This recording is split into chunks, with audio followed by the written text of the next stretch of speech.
예, 오늘은 이제 그 A 코스 강의 중에 이제 과학, 기적, 영혼입니다. 성경에 기록되어 있는 기적 그리고 영혼 이런 문제들을 어떻게 이해할 수 있겠느냐 하는 겁니다.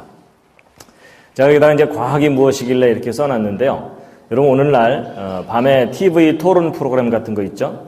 그런 곳에서 어떤 주제를 가지고 아주 유명한 과학자와 아주 유명한 성직자, 뭐 예를 들면 목사님 이렇게 나와서 서로 토론을 하면 일반 시청자들이 누구의 말을 더 믿을까요? 과학자들의 말을 좀 더 믿는 경향이 있죠. 예, 근데 이제 그렇게 대답을 하시면 목사님들께서 좀 섭섭해하지 않으실까요? 근데 근데 왜 과학자들의 말을 더 믿죠? 뭐 이유가 있을 텐데요. 예, 보통 이제 사람들의 생각에는 뭐가 있냐면 과학자들은 뭔가 증거를 갖고 얘기한다. 그리고 과학자들은 뭔가 객관적으로 얘기를 해준다. 이런 게 있습니다. 그럼 목사님들은 안 그러신가요? 안 그런 건 아니지만 보통 일반적으로는 사람들이 무슨 생각을 하냐면 목사님들은 일단 우긴다. 뭐 이런 생각을 좀 합니다. 이제 뭐 꼭 그렇다는 얘기가 아니고 사실 목사님들은 그 결론이 정해져 있습니다. 그렇죠? 하나님은 반드시 계셔야 되고 성경이 반드시 진리여야 되고 그러니까 결론이 고정되어 있기 때문에 모든 이야기를 하더라도 결론은 글로 갑니다. 그러니까 일반 사람들이 생각하기에는 뭔가 객관적으로 얘기해 주지 않는다는 생각을 할 수도 있고요. 그다음에 뭔가 증거를 갖고 구체적으로 얘기하기보다는 좀 이렇게 이론적으로 얘기하는 경우들이 좀 많이 있습니다. 하여튼 이제 그런데 반드시 그렇다는 얘기가 아닙니다. 이제 일반 사람들의 생각 속에 그런 것이 자리 잡고 있다는 얘기죠. 근데 이제 그런 만큼 오늘날 과학자들이 사람들의 믿음에 상당한 영향을 주고 있습니다. 그래서 과학자들이 뭔가 한마디 하면 사람들은 별로 의심하지 않고 믿는 경향이 있습니다. 최근에 좀 불미스러운 사건이 있어갖고 과학자들의 신뢰가 좀 떨어지긴 했지만 그럼에도 불구하고 기본 신뢰가 있거든요. 근데 그걸 잘 생각해 보면요. 어찌 보면 과학 분야에 관한 하는 과학자들이 성직자입니다. 그렇죠. 과학에 관한 얘기는 과학자들의 말을 믿게 되잖아요. 그러니까 옛날에는 성직자가 모든 것을 다 이렇게 많이 해결해 주었는데 오늘날은 그게 거의 불가능합니다. 각 전문 영역마다 그 분야의 전문가가 그 부분에 관한 믿음에 대해서 책임을 져야 되고 뭐 이러는 거죠. 그래서 각 분야의 전문가가 성직자입니다. 동의하십니까? 예, 그렇습니다. 근데 이제 어쨌든 오늘날 과학의 시대에 과학이 영향을 참 많이 미치고 있는데 그런데 여러분이 과학에 대해서 정확하게 모르면 과학자들이 하는 말을 무조건 믿어야 됩니다. 그래서 제가 오늘은 여러분들에게 과학이 무엇인지를 생각을 좀 정리를 해드리려고 합니다. 그래서 그 과학에 대한 생각을 잘 정리하고 계시면 이제 쉽게 휘둘리지를 않습니다. 그래서 오늘 강의를 잘 들으시면요, 여러분이 웬만한 과학자들보다도 훨씬 바른 판단을 할 수도 있습니다. 별로 안 믿어지시는 얼굴들이지만 그러실 수가 있습니다. 여러분 이제 예를 들어 뭐 창조론, 진화론 이런 얘기를 할 때도 여러분 이 둘 중에 어느 쪽을 믿으십니까? 당연히 창조 믿으시겠죠? 여기 오신 분들은 대부분. 그런데 이제 믿느냐 안 믿느냐 문제보다도 더 중요한 게 뭐냐면 어느 쪽이 옳으냐 하는 겁니다. 그렇죠? 예, 여러분 옳지 않은 것도 자기가 믿을 수가 있어요. 근데 이제 정말 우리가 믿어야 되는 건 옳은 걸 믿어야 됩니다. 그렇죠? 예, 그래서 이제 보통 어느 쪽이 옳으냐라는 것을 이야기할 때 과학적 합리성을 많이 따집니다. 어느 쪽이 더 과학적이냐 하는 거죠.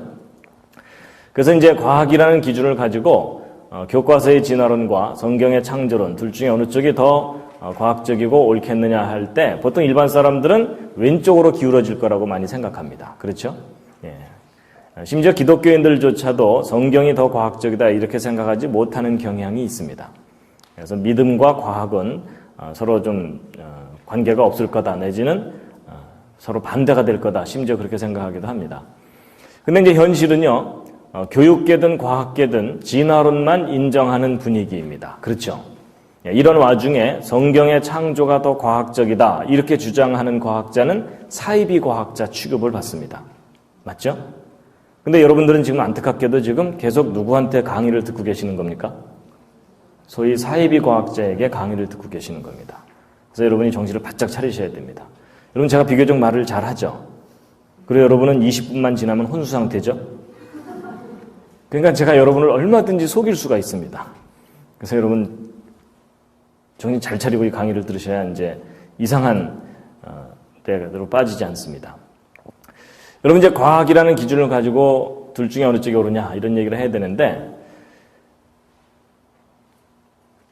여러분 그 길이를 재려면 자가 반듯해야 됩니다. 맞는 얘기죠? 마찬가지로 어느 쪽이 더 과학적이냐 이런 걸 이야기하려면 과학이라는 기준이 반듯해야 됩니다. 그렇죠? 그래서 여러분 과학에 대한 생각이 잘 정리되지 않은 사람과는 어느 게 더 과학적이냐를 따진다는 것이 의미가 없습니다. 여러분 이제 과학이 무엇이냐 하는 건데요. 요즘은 이제 과학이라는 용어가 상당히 영향력이 있기 때문에 뭐 인문과학, 사회과학 이러면서 뒤에다 과학자 붙이는 게 유행인데 이제 제가 말하는 과학은 물질 세계를 다루는 자연과학이라는 좀 좁은 의미의 과학으로 제가 저 용어를 쓸 겁니다. 근데 여러분 과학이 뭐죠? 옆에 있는 분과 한번 상의해 보시기 바랍니다. 갑자기 막막해지시죠? 그렇죠? 네. 근데 과학이 뭡니까? 제가 설명드리기 전에 여러분이 과학이 무엇이라고 생각하고 계셨습니까? 가끔 이제 과학이 뭐냐 그러면 어떤 분들은 침대요. 뭐 이러는 경우가 있습니다.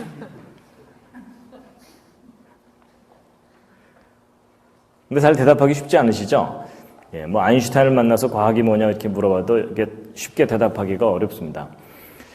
여러분 과학이 뭐냐고 물어보는 건 사과가 뭐냐고 물어보는 걸 대답하는 것과 비슷합니다. 여러분 사람이 무언가를 인식할 때 종합적 인식이 있고 분석적 인식이 있습니다. 여러분 동양 사람들은 어느 쪽 인식이 강하겠습니까? 종합적 인식이요. 그렇죠? 이게 뭐냐면 전체를 한꺼번에 파악하려는 경향이고 그 다음에 분석적 인식은 좀 나누어서 생각해 보는 거거든요. 그래서 보통 사과가 뭐냐 이렇게 물어보면 사람들 대답 쉽게 못합니다. 아 그거 아니야 그거 이렇게 대답합니다. 근데 이제 사과가 뭐냐는 것을 분석적으로 이제 인식을 한다는 건 이런 겁니다. 둥글고 빨갛고 맛이 시고 뭐 이런 거 있죠. 하나하나 이렇게 나눠서 얘기하는 걸 이렇게 듣다 보면 아 사과란 대략 이런 거겠구나라고 떠오르죠. 제가 이제 이런 말씀을 드리는 이유가 과학이 뭐냐 이렇게 물어봤을 때 여러분이 선뜻 대답을 못하는 이유가 이 종합적 인식에 익숙해져 있어서 그렇습니다. 분석적 인식으로 좀 따져보면 과학이 뭐냐에 대해서 대답을 이제 하실 수가 있습니다. 그래서 하나하나 생각해보면요. 과학은 누가 하는 거냐? 누가 하는 거죠? 예, 사람들이 하는 겁니다. 그렇죠? 요즘 우리 집 개가 논문 쓰느라고 바빠. 이런 얘기 안 하잖아요. 그렇죠? 예, 인간만의 착각인지 모르지만, 이제 과학은 인간이 연구를 하는 건데, 근데 모든 인간이 다 과학을 연구하는 게 아니고요. 제정신을 가진 인간. 이렇게 단서가 붙습니다. 그렇죠? 예. 그 다음에 이제, 과학은 무엇을 대상으로 연구하는 거냐면, 넓게 얘기하면 우주를 대상으로 연구하는 거지만, 거기에 제한 조건이 있습니다. 뭐냐? 현재의 물리적 우주를 대상으로 합니다. 무슨 얘기냐? 과학은 과거를 직접 보거나 미래를 직접 보지 못합니다. 그렇죠?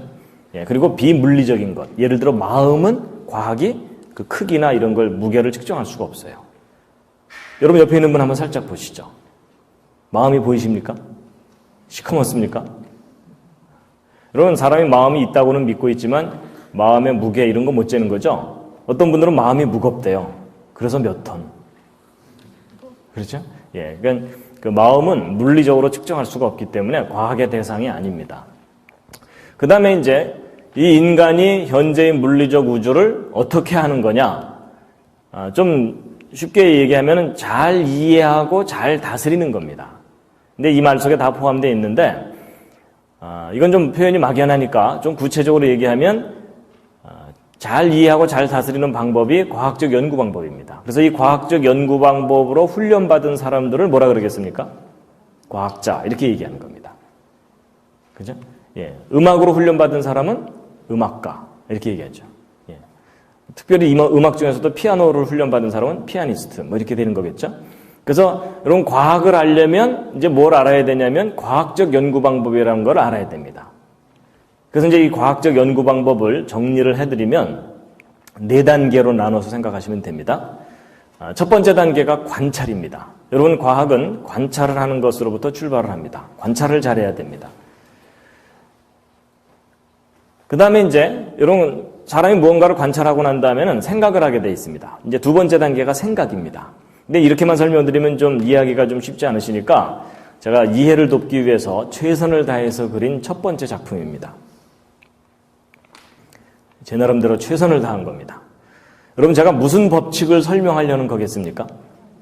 예, 만유인력의 법칙이라고 알아들으시는 걸로 보아서 제가 그림을 꽤 잘 그린 것 같습니다. 근데 여러분 사과나무에서 사과가 떨어지는 걸 보면서 뉴턴이 만유인력의 법칙을 발견했다. 뭐 이런 얘기는 널리 알려져 있죠? 자, 그럼 이제 이걸 보시면서 이제 과학적 연구 방법을 생각하시면 되는데요. 첫 번째 단계가 뭐라 그랬죠? 관찰이라 그랬죠. 예, 그래서 이제 이게 떨어지는 걸 관찰을 했어요. 자, 두 번째 단계가 뭐라 그랬죠? 생각이라 그랬죠? 자, 그런데 이제 이 두 번째 단계인 생각이 참 중요합니다. 여러분, 보통 사람들은 이거 떨어지는 걸 보면 무슨 생각을 할까요?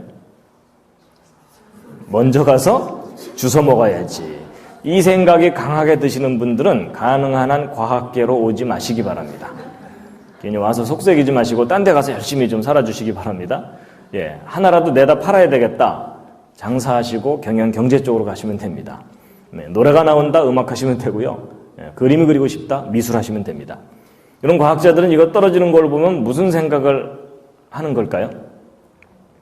저게 왜 떨어질까? 바로 이제 그 생각을 해야 됩니다. 바로 그 왜라는 게 참 중요합니다. 그 왜라는 것을 왜 생각하냐면요. 이것 때문입니다. 인과율이라는 것 때문입니다. 인과율이 뭐냐면 어떤 결과에는 반드시 원인이 있다. 이겁니다. 지금 강의 시작하자마자 기절하시는 분 분명히 원인이 있습니다. 그렇죠? 네, 어제 하루 종일이 너무 피곤했거나 뭐 이런 겁니다. 그래서 여러분 이 인과율은 과학을 연구하는 가장 기본적인 믿음입니다. 네. 여러분 원인과 결과가 없으면 과학적 연구를 할 수가 없어요. 그래서 여러분 과학이라는 말을 다른 말로 바꾼다고 할 때 가장 적합한 말이 저 인과율입니다. 그래서 그 사람 참 과학적이다라는 말은 그 사람 원인과 결과를 참 분명하게 하려는 사람이다. 그 얘기입니다. 그렇죠? 예. 그래서 이 인과율인데요. 근데 저 인과율은 과학에서만 중요한 게 아니고요. 사실 여러분들의 모든 삶에 있어서 중요합니다. 그렇죠? 지금 만약에 자기가 장사를 해서 지금 돈을 버시는 분은 돈이 잘 벌리면 잘 벌리는 원인이 있고 안 벌리면 안 벌리는 원인이 있잖아요. 그렇죠? 그래서 그 원인과 결과의 관계를 명확하게 이제 알아내야만 문제가 잘 해결이 됩니다. 어떤 예술가가 공연을 했는데 아무도 감동을 안 하더라. 그건 문제가 있잖아요. 그렇죠? 예. 이제 그런 것처럼. 그래서 바로 그 어떤 결과에 대한 원인과의 관계를 명확하게 밝혀내기 위해서 뭐 실험도 하고 여러 가지 자료들을 분석하고 연구하고 그러는 겁니다. 근데 이제 이렇게 열심히 이제 생각한 결과를 이제 세 번째 단계가 뭐냐면 표현입니다. 이 세 번째 단계인 표현이 참 중요합니다. 여러분 어떤 과학자가 평생 연구했는데 한마디도 안 하고 죽었다. 그럼 그 사람이 뭘 했는지 어떻게 알겠어요? 그렇죠? 그래서 이제 자기가 연구한 결과를 정리해서 표현을 합니다. 그런데 이제 과학자들이 자기 연구 결과를 표현할 때 크게 두 가지로 나눠서 표현을 합니다. 하나가 법칙이고 하나가 이론입니다. 여러분 평소에 뭐 법칙이 뭔지 이론이 뭔지 구별 안 하셨겠지만 오늘 이 시간은 좀 구별을 하셔야 됩니다. 여러분 예전에 그 과학 배울 때 뭐 법칙 같은 거 배우신 적 있으시죠? 여러분 과학의 법칙 중에 뭐 떠오르는 거 있으십니까? 질량 보존의 법칙이야 또 연력학 법칙이야 또 관성의 법칙이야 또 거기까지가 한계죠? 예. 그러니까 이제 과학의 법칙 얘기해 보라 그러면 가끔 어떤 분들은 머피의 법칙 뭐 이런 경우가 있어요. 근데 그건 과학의 법칙이 아닙니다. 그래서 여러분 과학에는 이제 법칙이라는 게 이렇게 있고요. 그 다음에 과학의 이론들이 있거든요. 이런 과학의 이론 중에 혹시 배운 거 떠오르는 거 있으십니까? 상대성 이론. 예, 상대성 이론은 사람들이 내용은 잘 몰라도 제목은 알고 있어요. 그렇죠? 예, 그 다음에 또 곧바로 한계가 오죠? 여러분 과학의 이론 중에는 뭐 빅뱅 이론, 뭐 많은 이론, 진화론도 이론이고요. 예, 다 이론이에요. 근데 여러분 어떤 건 법칙이라고 하고 어떤 건 이론이라고 하거든요. 여러분 그 질량 보존의 법칙 이렇게 얘기를 하지 질량 보존의 이론 이렇게 얘기 안 합니다. 그리고 빅뱅 이론 이렇게 얘기합니다. 근데 빅뱅 이론이 뭐냐면요. 이 우주가 맨 처음에 뻥 터지면서 시작됐다. 와, 쉽게 얘기하면 이제 대폭발 이론이라는 겁니다. 그래서 이제 빅뱅 이론은 이론이지 또 빅뱅의 법칙 이렇게 얘기 안 합니다. 그럼 여러분 어떤 건 법칙이라고 하고 어떤 건 이론이라고 하는데 무슨 기준이 있으니까 그걸 나눌 거 아니에요. 그렇죠? 근데 그 기준을 여러분이 정확하게 아셔야 됩니다. 그게 뭐냐면 그게 바로 실험적인 증명입니다. 실험적인 증명. 저걸 쉽게 얘기하면 언제라도 다시 확인할 수 있고 눈으로 그리고 예외가 없을 때 그걸 법칙이라고 합니다. 그래서 여러분 이거 보세요. 이거 놓으면 떨어지고 하루 종일 놔도 하루 종일 떨어지죠. 여러분 우리 생각에 얘를 하루 종일 놓으면 얘가 미안해서라도 한 번은 옆으로 가줘야 되잖아요. 그렇죠? 근데 이상하게도 얘는 하루 종일 놓으면 하루 종일 떨어지거든요.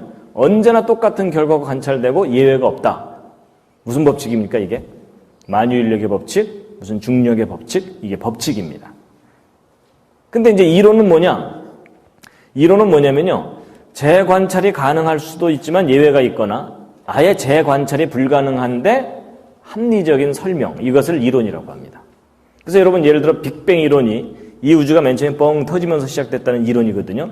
근데 여러분 그 이론의 제일 큰 약점이 뭘까요? 뭐겠습니까? 뭐냐면 네가 봤어? 이러면 할 말이 없어요.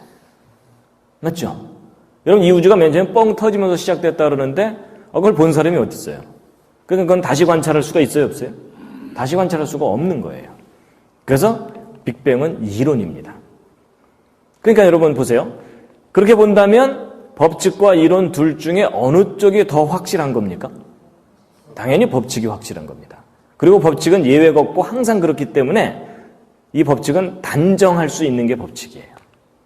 그래서 이 법칙은 그 문장 끝을 어떻게 표현할 수 있냐면 뭐뭐이다 라고 표현할 수 있는 게 법칙입니다. 그래서 여러분 이거 놓으면 떨어질 거리예요? 아니면 떨어진다예요? 떨어진다죠? 예, 그건 우리가 단정할 일 있는 일입니다. 증명이 가능하니까. 근데 이 이론은 단정을 못해요. 그래서 이 이론은 뭐라고 표현해야 되겠습니까? 무엇일 것이다. 이렇게 표현해야 됩니다. 그래서 여러분 빅뱅 이론은 이 우주가 맨 처음에 뻥 터졌다일까요? 터졌을 것이다일까요? 터졌을 것이다. 이게 정확한 표현입니다. 이해가 되시죠? 근데 여러분 저거 두 개 구별하는 일이 너무너무 중요합니다. 사람들이 보통 저거 구별 잘 할까요? 못할까요? 못하거나 일부러 안 해요. 그렇죠? 여러분들도 평소에 살았던 것을 돌이켜보시기 바랍니다. 그렇죠? 확실하지도 않은 걸 확실하다고 우긴 적 많으시죠? 예. 예. 그래서 문제가 이제 많이 생깁니다. 그래서 여러분 이 둘을 이제 구별을 잘 해야 되는데 여러분 저게 무슨 과학 이야기고 여러분과 별로 상관없는 이야기 같아 보이지만 여러분 바로 저거 두 개 구별 못하는 바람에 여러분과 제가 지금 심히 고생하고 있는 거 아십니까? 기억 안 나세요? 여러분 인간이 타락하게 됐을 때 제일 처음 그 하와가 저거 두 개 헷갈린 겁니다.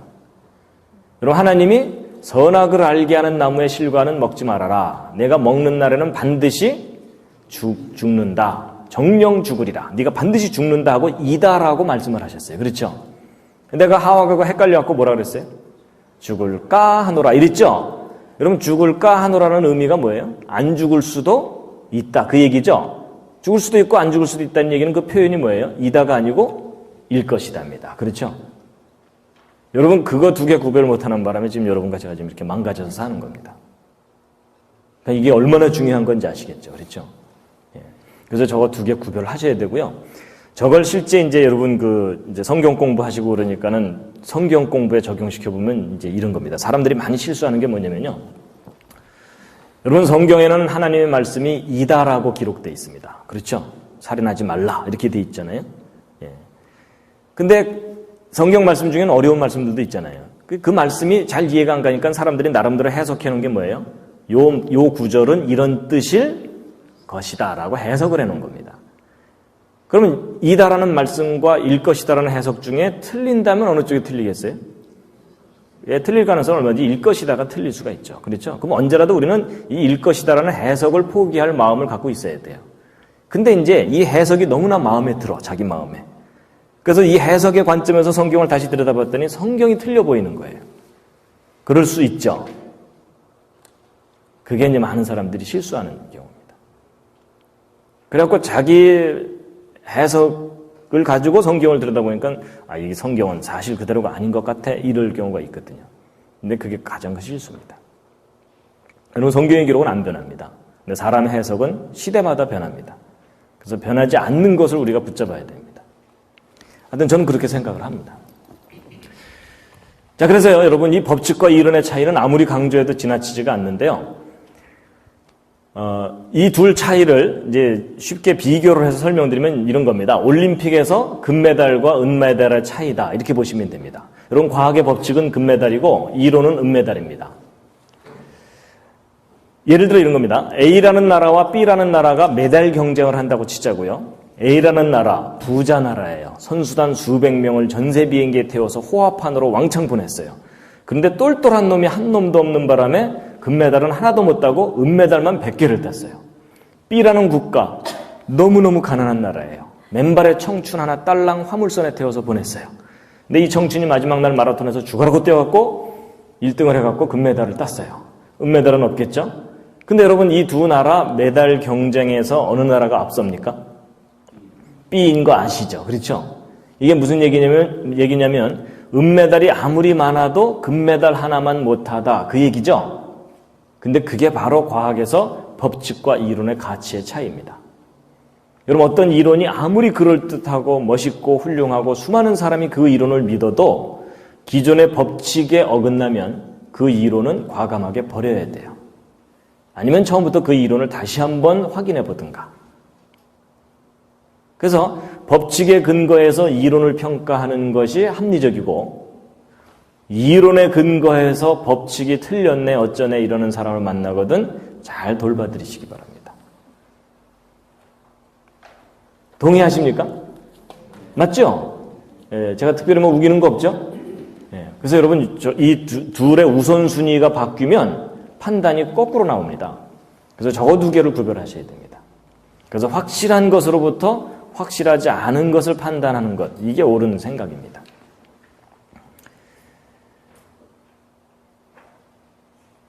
자, 그 다음에 이제 바로 과학자들이 이렇게 이론과 법칙을 이제 표현한 후에 그런 것들을 잘 응용해서 이제 이런 모든 새로운 것들을 개발해내는 겁니다. 근데 일반 사람들은 이론이 뭔지 법칙이 뭔지 아무 관심 없습니다. 휴대폰이나 새 거 빨리 만들어내라 이러면서 살고 있는 겁니다. 그래서 이제 과학자들은 이론과 법칙을 발견하는 데 상당한 보람을 느끼고 일반 사람들은 이런 결과를 누리는데 이제 기쁨을 느끼고 이제 그러는 겁니다. 그게 이제 바로 다스림의 영역이죠. 자, 그래서 여러분 제가 지금 과학에 대해서 쭉 이렇게 정리를 해드렸는데 그래서 과학이 뭐죠? 하여튼 우리는 정리가 잘 안 된다는 게 여러분 이렇게 생각하시면 됩니다. 예를 들어 이제 여러분 막 이제 어디 갈라 그러는데 뭐 초등학생이나 중학생 되는 아이가 딱 가로막고서 과학이 뭐예요? 이렇게 물어봤을 때 적어도 한마디는 하고 가셔야 되잖아요. 그렇죠? 야 바빠 임마 이러면 안 되잖아요. 그냥 이제 과학이 뭐냐 이렇게 물어보면은 뭐라고 대답하셔야 된다고요? 얘야 과학이란 제정신을 가진 인간이 현재의 물리적 우주를 잘 이해하고 다스리는 거란다. 근데 그걸 제대로 잘 다스리려면은 과학적 연구 방법에 따라서 해야 된단다. 첫 단계가 관찰이란다. 이렇게 얘기를 하면 여러분 그 아이가 눈빛이 달라지면서 여러분을 존경하기 시작할 겁니다. 아, 좀 뭔가를 아시는 분이구나 이러면서. 자, 여러분 제가 이제 과학을 이렇게 정리하는 이유가요. 그 뒤에 더 중요한 얘기를 하려면 이제 이게 정리가 돼야 되기 때문에 이제 해드리는 겁니다. 지루하시더라도 좀 들어주셔야 됩니다. 그 다음에 이제 한두 가지 그냥 짚고 넘어갈 게 뭐냐면요. 여러분, 과학 연구를 왜 그렇게 열심히 하느냐? 가장 고상한 대답은 진리 탐구입니다. 보편적인 대답은 행복을 위해서 이제 하는 건데요. 근데 여러분, 예전에 인간만 행복하면 된다고 우겼는데 요즘은 이제 환경과 생명체 주변이 다 중요하다는 공존의 논리가 생겼죠. 그런데 그럼 과학이 발전하면 편리함이 얻어집니까? 평안함이 얻어집니까? 편리함이 얻어지죠. 근데 여러분 행복하려면 편리함이 필요합니까? 평안함이 필요합니까? 둘 다 필요합니다. 그렇죠? 예. 여러분, 오늘 집이 머신 분, 이 강의 들으려고 집에서부터 걸어오셨다. 행복하시겠어요? 그래서 여러분, 사람이 너무 고상하다 보면 이 마음의 평안만 중요하다고 생각하는데 아닙니다. 여러분, 몸이 편한 것도 중요한 겁니다. 그래서 여러분, 마음도 평안하셔야 되지만 돈도 많이 버셔야 됩니다. 아니라고 생각하시는 분들은 돈을 저 다 주시기 바랍니다. 그래서 우리가 여러분, 하나님이 창조하신 모든 영역이 다 중요합니다. 그래서 둘 다를 우리가 누려야 되는데, 근데 이제 문제는 이겁니다. 이 편리함을 얻기 위해서는 과학을 발전시켜야 된다는 걸 너무나 사람들이 잘 알아요. 그렇죠? 근데 문제는 이 평안함을 얻기 위해서는 무엇을 어떻게 해야 되는지를 오늘날 현대인들이 다 잃어버렸어요. 그렇죠? 그래서 몸은 여러분이나 저는 지금 옛날의 왕들에 비하면 너무나 많은 걸 누리고 살고 있습니다. 그렇죠? 근데 우리 마음이 그렇게 편안하지가 않습니다. 그래서 우리가 이 둘 다를 이제 누려야 되는데, 문제는 현대인들이 이 편리함에 너무 집착하다가 평안함을 다 잃어버려서 이제 심각한 문제이죠. 그 다음에 이제 과학이 발전하면 미래가 희망적이냐, 불안하냐, 제가 이게 다니면서 물어보면요, 불안을 더 많이 느낍니다. 왜냐하면, 여러분, 과학이 발전하면 막 달나라에 가서도 살고 막 신날 것 같지만, 잘못해서 한번 뻥 터지면 다 끝납니다. 그렇죠? 그래서 여러분, 과학의 순기능과 역기능이 있는데, 지금은 역기능이 더 큽니다. 그래서 지금 나중에 연력하게 얘기할 때 그 얘기를 하지만은 이 우주는 지금 죽음을 향해서 지금 치달아가고 있는 그런 상황입니다. 자, 그 다음에 이제 한 가지 또 생각해야 될 게 뭐가 있냐면요. 여러분, 과학과 과학주의를 혼동하시면 안 됩니다. 저거 혼동하는 바람에 기독교가 많은 걸 잃어버렸습니다. 제가 이제 보통 이렇게 성경을 과학적으로 이렇게 설명을 하고 이렇게 증거를 하고 다니다가 보면 어떤 경우를 만나냐면 아주 보수적인 입장을 가진 목사님이나 장로님들이 감히 성경을 과학적으로 설명하려고 그러느냐, 무조건 믿지, 얼마나 믿음이 없으면 그걸 따지느냐, 그런 얘기를 하는 경우가 있거든요. 그게 바로 아주 큰 오해입니다. 여러분, 성경을 따지고 믿어야 되나요? 따지지 말고 믿어야 되나요? 그건 여러분 아마 각자 의견이 다르실 텐데요. 여러분 한번 차분하게 다시 한번 생각해 보세요. 여러분, 우리가 살고 있는 이 세상을 정말 창조자 하나님이 설계하고 만드신 게 맞다면 이 세상의 법칙과 질서를 다 창조자 하나님이 정해놓으신 거죠. 그렇죠? 근데 여러분, 과학의 연구라는 게 뭐냐면 그런 법칙과 질서를 발견해내는 일이에요. 그렇죠? 그럼 여러분, 과학 연구를 정확하게 제대로만 한다면 어떤 결론이 나오겠어요? 창조자 하나님이 계시다는 것과 그 다음에 이 세상이 창조되었다는 것과 그리고 성경의 기록이 진리라는 것이 반드시 드러나게 되어 있습니다.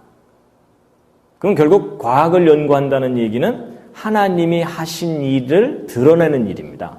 그렇죠? 아, 이런 법칙도 두셨군요. 이런 원리도 두셨군요. 맞죠? 그래서 이런 과학을 연구하는 일은 하나님께 영광 돌리는 일입니다. 그런데 문제는 과학이 문제가 아니고 과학주의가 문제입니다. 저 둘을 혼동하는 겁니다. 그래서 여러분, 오랫동안 기독교가 과학이라는 것을 무시해오거나 너무나 소홀히 해왔기 때문에 오늘날 기독교는 비과학적인 종교인 것처럼 사람들에게 인식이 되어 있습니다. 그렇죠? 그래서 교회 가서 뭘 믿으려면 이성은 내려놓고 교회에 들어가야 되는 그런 생각하죠? 여러분, 그게 얼마나 잘못된 건지 모릅니다. 그래서 진화론이 과학인 것처럼 행세하는데도 기독교인들이 아무 소리도 못하고 있는 거예요. 근데 그건 잘못된 겁니다. 그래서 우리가 버려야 되는 건 과학주의를 버려야 되지 과학을 버리면 안 됩니다. 근데 과학주의는 뭐냐? 과학으로 해결해야만 된다고 하는 생각이 과학주의입니다. 과학으로 해결할 수 없는 것까지도 과학으로 해결해야 된다는 생각이 과학주의입니다. 근데 그 예는 조금 이따가 이제 구체적인 예가 나오니까. 그래서 여러분, 과학은요, 하나님이 인간에게 누리도록 창조하신 수많은 영역 중에 하나입니다. 여기에 지금 자기 전공이 없다고 너무 섭섭해하지 마시기 바랍니다. 제가 칸이 부족해서 몇 개만 쓴 겁니다.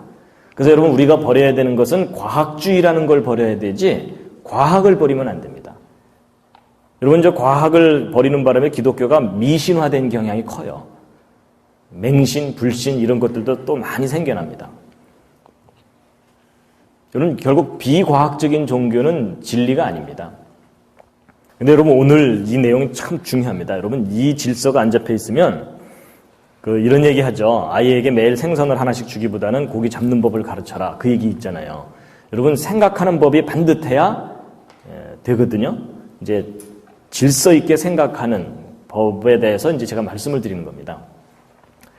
자, 여러분, 제가 이제 좀 지루하지만 과학이 뭐냐라는 것을 쭉 정리를 해드렸는데요. 이제 이걸 좀 정리를 해놓고 나면, 예를 들어 이런 거잖아요. 집안이 막 그냥 어질러져 있으면 뭐가 어디 있는지 모르잖아요. 그렇죠? 근데 집안을 좀 이렇게 정리하다 보면, 아, 우리 집에 부족한 게 뭐고, 남는 게 뭔지가 정리가 되잖아요. 이제 그런 겁니다. 마찬가지로 과학이 뭐냐를 이렇게 좀 이렇게 펼쳐놓고 보면, 그렇게도 완벽할 것 같은 과학도 한계가 있습니다. 이제 저 과학의 한계를 모르니까 사람들이 미신, 맹신, 불신 이런 것들이 널리 퍼져 있는데요. 여러분, 아까 제가 과학적 연구 방법의 4단계를 말씀드렸는데 그중에 첫 번째 단계가 관찰이죠. 그럼 여러분 이걸 잘 생각해 보면 관찰로부터 시작된다는 얘기는 관찰할 수 없는 것은 과학이 확실하게 뭘 얘기할 수가 없다는 얘기겠죠. 그래서 보세요. 첫 번째 과학의 한계가 관찰의 한계입니다. 관찰할 수 없는 영역은 과학이 어쩌질 못해요. 그래서 예를 들어 이런 과학은 물리적인 영역에 대해서는 정말 정확하게 잘해요. 그래서 막 1억 분의 1초, 1조 분의 1g 이런 거 막 측정하고 그래요. 놀라운 일이죠. 근데 과학이 못하는 영역이 뭐냐면요. 비물리적인 영역. 예를 들면 마음입니다. 아까 언뜻 얘기했던. 자, 오늘 여기 오신 분들은 다 마음을 가지고 계십니까? 그러신가요? 예, 좋아요. 마음을 가지고 계신다고 하시니까. 혹시 마음이 없으신 분 계십니까? 마음이 없는 분은 안 계시죠? 좋아요. 자, 다 마음을 갖고 계시다고 우기니까. 그럼 여러분 마음이 여러분 몸 안에 있습니까? 몸 바깥에 있습니까? 몸 안에 있는 것 같으시죠? 좋아요. 뭐 그렇게 큰 몸도 아니니까 그러면 각자 자기 마음이 있는 곳을 한번 가리켜 보시죠. 지금 여기 지금 뭐 옮겨 다니나요? 마음이? 아니 그렇게 막연하게 얘기하지 말고요. 구체적으로 정확하게 어디? 심장 옆에 몇 센치? 마음 있으신가요? 정말이요? 어디요? 이 안에? 그러니까 안에 구체적으로 어디? 혹시 없는데 우기시는 건 아닌가요? 근데 여러분 사실은 제 질문이 틀렸습니다. 제 질문이 틀렸습니다.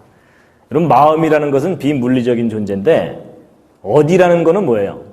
위치고 장소이죠. 그건 물리적인 값이죠. 그럼 비물리적인 것을 물리적인 값으로 표현하라 그러니까 그건 말이 안 되는 겁니다. 뭐가 틀렸는지 아시겠죠? 그렇죠? 예.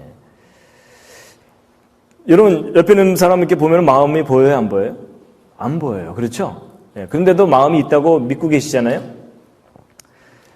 근데 제가 어디 가서 물어봤어요. 마음이 없으신 분 그랬더니 어떤 분이 손을 들더라고요. 마음이 없대요. 그래서 왜 그러냐 그랬더니 어떤 매력적인 사람한테 마음을 뺏겼대요. 근데 뭐 저도 갑자기 할 말이 없어갖고 그때 조만간 도로 찾으시죠. 이러고서 이제 말았는데 근데 여러분 그런 경우 빼고 마음은 다 있다고 믿잖아요. 근데 어디 있는지도 몰라요. 어떤 사람은 마음이 무겁다 그러는데 몇 톤인지도 모르고. 그래서 여러분 마음은 눈으로 볼 수 없는 대상이기 때문에 눈으로 보려고 하면 안 되는 겁니다. 그런데도 마음은 있다고 믿잖아요. 근데 이 점이 참 중요합니다. 내가 눈으로 볼 수 있는 것만 존재하겠다라고 생각하는 게 그게 과학주의입니다. 그게 과학주의입니다. 그래서 그 대표적인 예가 그거예요. 사람들한테 하나님을 믿으십시오. 신을 믿으십시오. 그러면은 사람들의 일차적인 반응이 뭐예요? 보여줘봐, 믿게. 이러죠? 보여줘봐, 믿게. 라고 반응하는 그 대답이 바로 과학주의입니다. 그 사람은 생각이 뭐예요? 내가 눈으로 볼 수 있는 것만 존재한다고 인정하겠다라는 생각이잖아요. 그렇죠? 근데 그게 틀린 생각입니다. 눈으로 볼 수 없는 영역이 분명히 있는데 그 중에 한 예가 마음이에요. 그래서 눈으로 볼 수 없는 영역이 있다는 걸 우리가 분명하게 알아야 됩니다. 그래서 마음은요, 과학이 직접 다루지를 않고 심리학이라는 영역에서 따로 다룹니다. 그렇죠? 과학이 그 심리학에 도움을 좀 줄 뿐이에요. 그래서 마음 말고도 정신이라든지 영혼, 이런 것들도 비슷한 개념들이죠. 예. 근데 영혼은 좀 더 어려워요. 제가 이제 물어보면 마음이 없다고 생각하는 사람은 다 없는데 제가 어디 가서 영혼이 없다고 생각하시는 분 그러면 손드는 사람들이 꽤 있습니다. 그건 영혼이 없어서가 아니고 자기의 영혼을 자기가 인식을 못하는 거예요. 근데 여러분 제가 이제 나중에 좀 이따가 옆에 있는 분 마음을 읽고 영혼을 읽는 방법을 가르쳐 드릴게요. 갑자기 두려우시죠? 그렇죠? 내 마음이 보일까봐. 근데 그 정확하게 그 방법을 알면 읽을 수가 있습니다. 자, 그 다음에 이제 과학의 또 다른 한계가 뭐냐면요. 아까 제가 실험적으로 증명이 돼야만 이다라고 단정할 수 있다 그랬죠. 그럼 과학의 또 다른 한계는 모든 것을 다 단정하지 못하는 한계가 있어요. 증명 못하는 것은 단정을 못하고 일 것이다라고밖에 표현을 못하는 겁니다. 그래서 이제 여러분 증명을 한다는 얘기는 다시 관찰할 수 있어야 된다는 얘기인데 다시 관찰할 수 없는 딱 한 번밖에 일어나지 않는 사건들은 증명을 못하게 돼 있습니다. 그래서 그 딱 한 번밖에 일어나지 않는 사건이 연속적으로 쭉 이어지는 걸 우리가 역사라고 얘기합니다. 그래서 역사는 증명할 수가 없어요. 다시 확인할 수가 없으니까. 예를 들어 이제 이런 겁니다. 여러분 거북선을 누가 만들었죠? 이순신 장군의 부하들이. 그렇죠? 그분이 직접 대패질 하셨겠어요? 근데 이제 우리는 이제 대표성을 갖고 이순신 장군이 거북선을 만들었다 이렇게 얘기하는데, 근데 여러분 이순신 장군이 거북선을 만들었다는 걸 여러분이 어떻게 이렇게 확신을 하세요? 직접 보셨어요? 아니죠? 그럼 여러분이 그걸 어떻게 해? 결국 잘 생각해 보면 역사의 기록을 믿는 겁니다. 그렇죠? 여러분 역사는 기록에 대한 믿음이지 사실을 직접 눈으로 확인하는 게 아니에요. 역사는 거대한 믿음의 영역입니다. 근데 이제 한국에서 살면서 이순신 장군이 거북선 안 만들었을 걸 이러고 돌아다니면 돌 맞아요. 그렇죠? 네. 그런데 예를 들면 이런 게 있어요. 여러분 그 삼국시대, 그 우리나라 역사 중에 고구려 백제신라 삼국시대라는 거 배우셨잖아요. 보통 삼국시대가 이 한반도와 만주 땅에 걸쳐서 있었다 이렇게 배우셨죠? 근데 얼마 전부터 제야 사학자들과 일부 학자들이 이건 일제시대 때 왜곡된 거다. 우리의 진짜 삼국시대는 이런 게 아니었다. 우리 진짜 삼국시대는 이런 상태였다는 거예요. 심히 마음에 드시죠? 그래서 여러분 이 중국 본토가 백제의 주무대였고 그 다음에 만주, 한반도 해서 이 넓은 영역이 우리 진짜 삼국시대였다는 거예요. 근데 일제시대 때 그냥 우리 역사하고 중국 역사를 몽땅 다 왜곡시켜 있는 바람에 우리가 이렇게 오그라들었다. 이렇게 된 거예요. 아마 이 오른쪽 이야기 처음 들으시는 분들은 기분은 좋은데 황당하다. 이런 생각 드실 거예요. 그렇죠? 네. 근데 여러분 어쨌든 이 둘 중에 어느 쪽이 우리 진짜 역사입니까? 지금 여러분의 심정으로는 오른쪽입니다. 그렇죠? 근데 여러분이 그동안 배운 지식으로는 왼쪽이죠? 근데 정말 어느 게 우리 역사예요? 그건 아무도 확인할 수가 없어요. 여러분, 이 오른쪽 이야기 황당해 보이지만요. 저걸 주장하는 사람들이 아주 구체적인 근거들을 제시를 하거든요. 근데 그렇게 읽다 보면은, 정말 그랬겠네. 이런 생각이 들어요. 결국 무슨 얘기냐면, 오른쪽을 주장하는 사람은 오른쪽에 대한 근거를 갖고 믿는 거고요.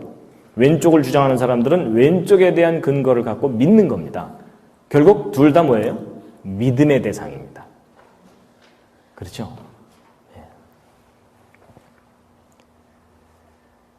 그래서 여러분, 이 역사라는 것이 믿음의 영역이다라는 걸 우리가 확실하게 알아야 됩니다. 근데 이제 이런 일회적인 사건이 연속적으로 쭉 일어날 때가 역사인데 이런 일회적인 사건이 딱 한 번 일어나고 말아버리는 경우가 있어요. 그런 걸 우리가 뭐라 그러냐면 기적이라 그래요. 기적. 여러분, 진짜 기적은 증명할 수 없습니다. 그걸 여러분이 분명하게 아셔야 됩니다. 여러분, 제가 만약에 예수님이 행하신 그 기적이 진짜 기적이라면 제가 증명할 수 있어요, 없어요? 없어요. 제가 만약에 예수님의 기적을 증명을 한다, 그럼 그건 더 이상 기적이에요, 아니에요? 그건 기적이 아닙니다. 그래서 여러분 진정한 의미의 기적은 증명할 수 없는 게 기적이에요. 그렇죠? 예. 그래서 기적 증명해봐 이러는 분들을 만나거든 또 잘 돌봐드려야 됩니다.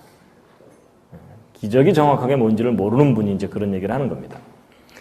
그런 이제 기적이라고 무조건 다 믿어야 되느냐? 그건 아니에요. 가짜 기적도 있고 이런 마술사들이 하는 것은 그건 진짜 기적이 아닙니다. 열심히 훈련해가지고서 트릭을 쓰는 겁니다. 자, 그런데 이제 우리가 기적에 대해서 이제 오해하고 있는 부분이 하나 있어서 그걸 이제 말씀드릴 텐데요. 여러분 보통 뭐 성경을 보면 예수님이 물을 걸어가시고 물로 포도주를 만드시고 이런 내용 나오잖아요. 근데 그런 기적은 과학적인 현상입니까? 비과학적인 현상입니까? 비과학적이다. 그렇게 알고 계시죠? 그 다음에 합리적입니까? 비합리적입니까? 비합리적이고 비논리적인 것이다 라고 생각하시죠? 그래서 여러분이 성경의 그 기적을 정확하게 이해를 못하실 수가 있습니다. 여러분 기적 중에도 과학적이고 합리적이고 논리적인 기적이 있을 수가 있습니다. 제가 그것을 설명드리기 위해서 최선을 다해서 그린 두 번째 작품입니다. 이번엔 좀 훨씬 괜찮아졌습니다. 훨씬 세련되졌죠? 예. 제목은 개미와 바퀴벌레와 메뚜기입니다. 그럼 제가 개미, 바퀴벌레, 메뚜기를 나름대로 그린 건데요. 여러분 차원 이야기를 좀 하려고 합니다. 여러분 수학에서 차원 얘기 하잖아요. 1차원, 2차원, 3차원 얘기하는데 여러분 직선은 몇 차원이죠? 이게 1차원입니다. 선은, 면은, 평면은 2차원, 그 다음에 공간은 3차원. 예, 그것만 하시면 이제 다 이해하실 수 있습니다. 자, 이 개미 1차원을 사는 존재, 바퀴벌레 2차원을 사는 존재, 메뚜기 3차원을 사는 존재라고 가정해 보자고요. 자, 이 개미, 이 직선을 따라서만 평생 살고 이 직선 바깥에 뭐가 있다는 걸 몰라요. 1차원이죠? 그 다음에 바퀴벌레, 방바닥만 돌아다니다 끝나요. 공간이 있다는 걸 몰라요. 예. 그 다음에 이제 메뚜기, 펄쩍펄쩍 뛰면서 3차원을 자유롭게 살아요. 그렇다고 하자고요. 예. 자, 이 개미 무신론 개미입니다. 신은 없다. 그러면서 자기 나름대로 아주 과학적이라고 자부하는 개미예요. 그래갖고 교회 다니는 다른 개미들을 핍박하면서 니들은 마음이 약해서 자꾸 신이 있다 그러는데 그런 건 없어. 이러면서 이제 살고 있던 개미입니다. 근데 이 개미가 룰루랄라 잘 살고 있었는데 어느 날 뜻하지 않은 사건이 일어났어요. 바퀴벌레 한 마리가 자기 앞을 쓱 지나간 거예요. 이 개미가 놀랬겠어요? 안 놀랬겠어요? 놀랬어요. 왜냐하면 뭔가가 자기 차 안으로 쑥 들어왔다가 사라졌잖아요. 그렇죠? 근데 이 개미는 이제 워낙 이성이 강했기 때문에 내가 어떻게 잠을 잘못 자서 헛걸봤는가 보다. 이러고서 그냥 지나가 버렸어요. 근데 이 바퀴벌레가 한 번만 지나갔으면 별일 없었을 텐데 며칠 후에 또 한 번 앞으로 지나간 거예요. 여러분 이 개미가 진짜 놀랬겠어요? 안 놀랬겠어요? 이번엔 진짜 놀랐어요. 왜냐하면 자기가 한 번 본 거면 잘못 본 건데 두 번이나 계속 봤기 때문에 지난번 본 게 잘못 본 게 아니에요. 그렇죠? 그래서 이 개미가 가만 생각해 봤더니 자기가 지금 기적을 본 거예요. 왜냐하면 여러분 이 개미는 A 지점에 존재하다가 B 지점으로 이동하려면 이 중간을 지나가야만 되죠. 근데 제3의 어떤 존재가 나타나가지고서 A 지점에 나타났다가 중간에서 전혀 관찰되지 않다가 B 지점에서 다시 나타났죠. 개미한테는 이게 가능해요? 불가능해요? 불가능해요. 근데 이 바퀴벌레가 그걸 했잖아요. 자기가 지금 뭘 본 거예요? 기적을 본 거예요. 이 개미가 너무너무 놀라갖고 이런 기적을 일으킬 수 있는 분은 누구다? 신이다. 그래가지고 이 개미가 드디어 자기가 신을 만났다고 생각한 거예요. 그래갖고 이 개미가 두 번째 바퀴벌레가 나타난 날 방탕했던 과거를 청산하고 신앙을 가진 개미가 된 거예요. 그래서 신은 존재한다. 내가 만났다. 이러면서 그 다음부터 막 전도를 다니면서 다 다른 개미들을 막 전도를 한 거예요. 그래갖고 이 개미가 점점 그 신앙이 경건해지면서 그 신앙이 발전을 했는데 무슨 신앙으로까지 발전했을까요? 재림 신앙으로 발전한 거예요. 언젠간 다시 오실 거다. 이러면서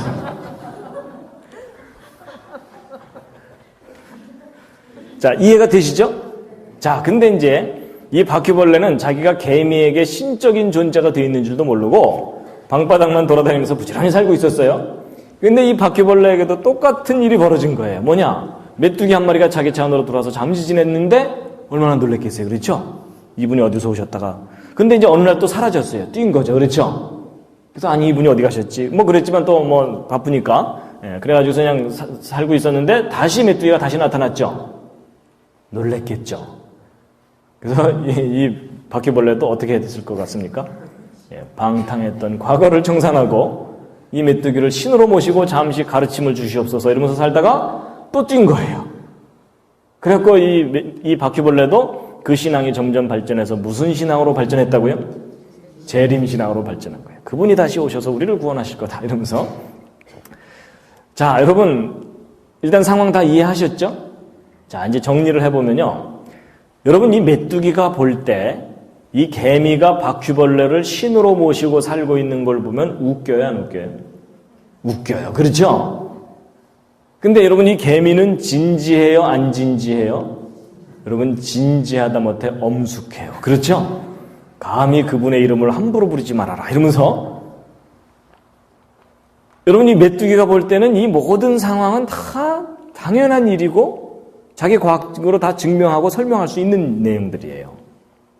그런데 이 개미는 이 모든 일들을 다 증명할 수가 없고 너무나 놀라운 일들이에요. 그렇죠?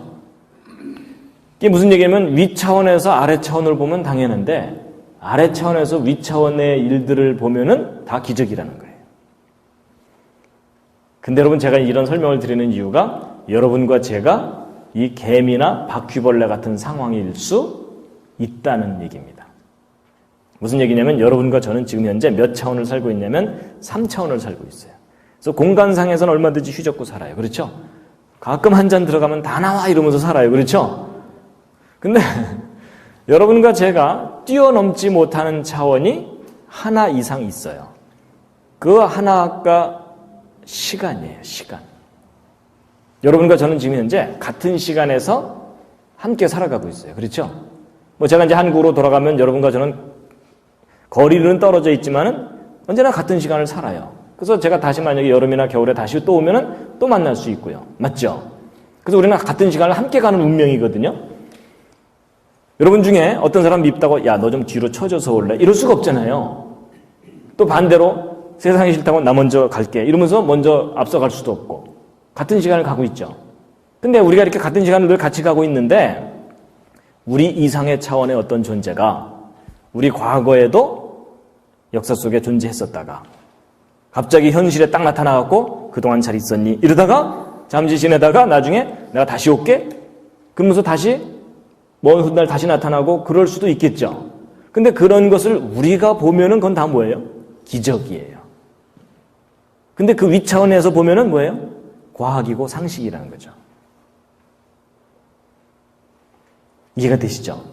근데 여러분 제가 이거 설명드리는 거가 이론적으로만 설명드리는 게 아니고 성경을 보면 이런 장면이 나와요. 어디서 나오냐면 보세요. 요한복음 8장에 예수님께서 2000년 전에 이 땅에 오셨을 때 이스라엘 사람들하고 이렇게 얘기하다가 돌 맞을 뻔한 적이 있으셨어요. 무슨 말을 했냐면 바로 여기인데요. 함께 한번 읽으시겠습니다. 시작. 너희 조상 아브라함은 나의 때 볼 것을 즐거워하다가 보고 기뻐하였느니라. 유대인들이 가로되 네가 아직 50도 못 되었는데 아브라함을 보았느냐. 예수께서 가라사대 진실로 진실로 너희에게 이르노니 아브라함이 나기 전부터 내가 있느니라 하시니 저희가 돌을 들어 치려 하거늘 예수께서 숨어 성전에서 나가시니라. 이해가 되십니까? 제가 뭐냐면은 예수님이 이스라엘 사람들하고 막 얘기하다가 내가 니네들 조상 아브라함, 뭐 성경은 다른 곳에 보면요 너희 조상 아브라함이 태어나기 전부터 내가 이미 존재하고 있었다 이런 얘기를 한 거예요. 근데 이스라엘 사람들이 저 예수 미쳤다 이렇게 정도 반응을 보인 게 아니고 예수님을 돌을 들어서 쳐 죽이려고 그랬던 거예요. 근데 여러분 왜 쳐 죽이려고 했을 것 같습니까? 여러분 그건 조상 모독죄에 해당됩니다. 그래도 느낌이 잘 안 오시죠? 예를 들어 누군가가 여러분한테 내가 네 할아버지 업어 키웠어 이렇게 얘기하면은 여러분 분노가 일어나시죠? 그렇죠? 그거와 똑같은 얘기를 하는 겁니다. 이스라엘 사람들의 뿌리가 되는 아브라함보다도 할아버지다 이런 얘기를 하는 거니까는 저놈이 우리를 모독하네 이런 거거든요. 그 얘기예요. 근데 이스라엘 사람들이 이해를 못한 거예요. 그게 뭐냐면 여러분 예수님은 2000년 전에 오셨을 때 이게 아브라함이잖아요. 아브라함 전에 창조 때부터 존재했었다 나는. 그러다가 지금 창조 후 너희들과 함께 지금 이제 있기 위해서 잠시 온 거다. 그러다가 또 한동안 내가 안 보일 거다. 근데 마지막 때가 되면 내가 다시 이 세상을 심판하고 또 나를 믿는 자는 구원하기 위해서 올 거다. 얘기를 했어요. 근데 3차원을 살고 있는 사람들한테 이게 이해가 돼야 안 돼요? 이해가 안 돼요. 그래서 우리는 시간 속에 살고 있지만은 이 시간을 뛰어넘는 분이 이 땅에 오셨을 때 그 얘기를 하신 거라는 거예요. 그래서 이제 결국 이제 이런 겁니다. 사람들에게 천국이 있다 이렇게 얘기하면은 보여줘봐 믿게 이러잖아요. 그렇죠? 그건 과학주의적인 생각이에요. 근데 천국이 있다는 것을 저도 증명은 못해요. 그러나 제가 과학을 공부한 것을 참 하나님께 감사를 드려요. 왜냐하면 제가 이런 것을 이렇게 생각하다 보니까 우리가 살고 있는 이 차원, 그 이상의 차원이 있을 수도 있다는 논리적인 생각을 할 수가 있게 된 거예요. 그래서 이런 겁니다. 우리가 현재 살고 있는 세상 내에서 모든 걸 해결하려고 하는 사람은 그 이상의 차원을 인정하지 않습니다. 그렇죠? 그래서 그런 사람들을 뭐라 그러냐면 그 세계관이 닫혀 있다 이렇게 표현합니다. 현실만 생각하는 거죠. 근데 우리가 살고 있는 이 세상 그 이상의 세상이 있다라고 그걸 믿고 사는 사람들이 있잖아요. 그걸 뭐라 하면 열린 세계관을 갖고 산다 이렇게 표현을 합니다. 근데 여러분 기독교인들은 성경을 읽다 보면 당연히 무슨 세계관이 생기겠습니까? 열린 세계관이 생깁니다. 왜냐하면 성경이 그걸 우리에게 얘기해주고 있거든요. 그래서 여러분 이게 어느 게 옳다 그르다 얘기가 아닙니다. 당신은 닫힌 세계관을 갖고 있습니까? 나는 열린 세계관을 갖고 있습니다. 이런 얘기라는 거죠. 그래서 이제 이런 건 이제 그런 겁니다.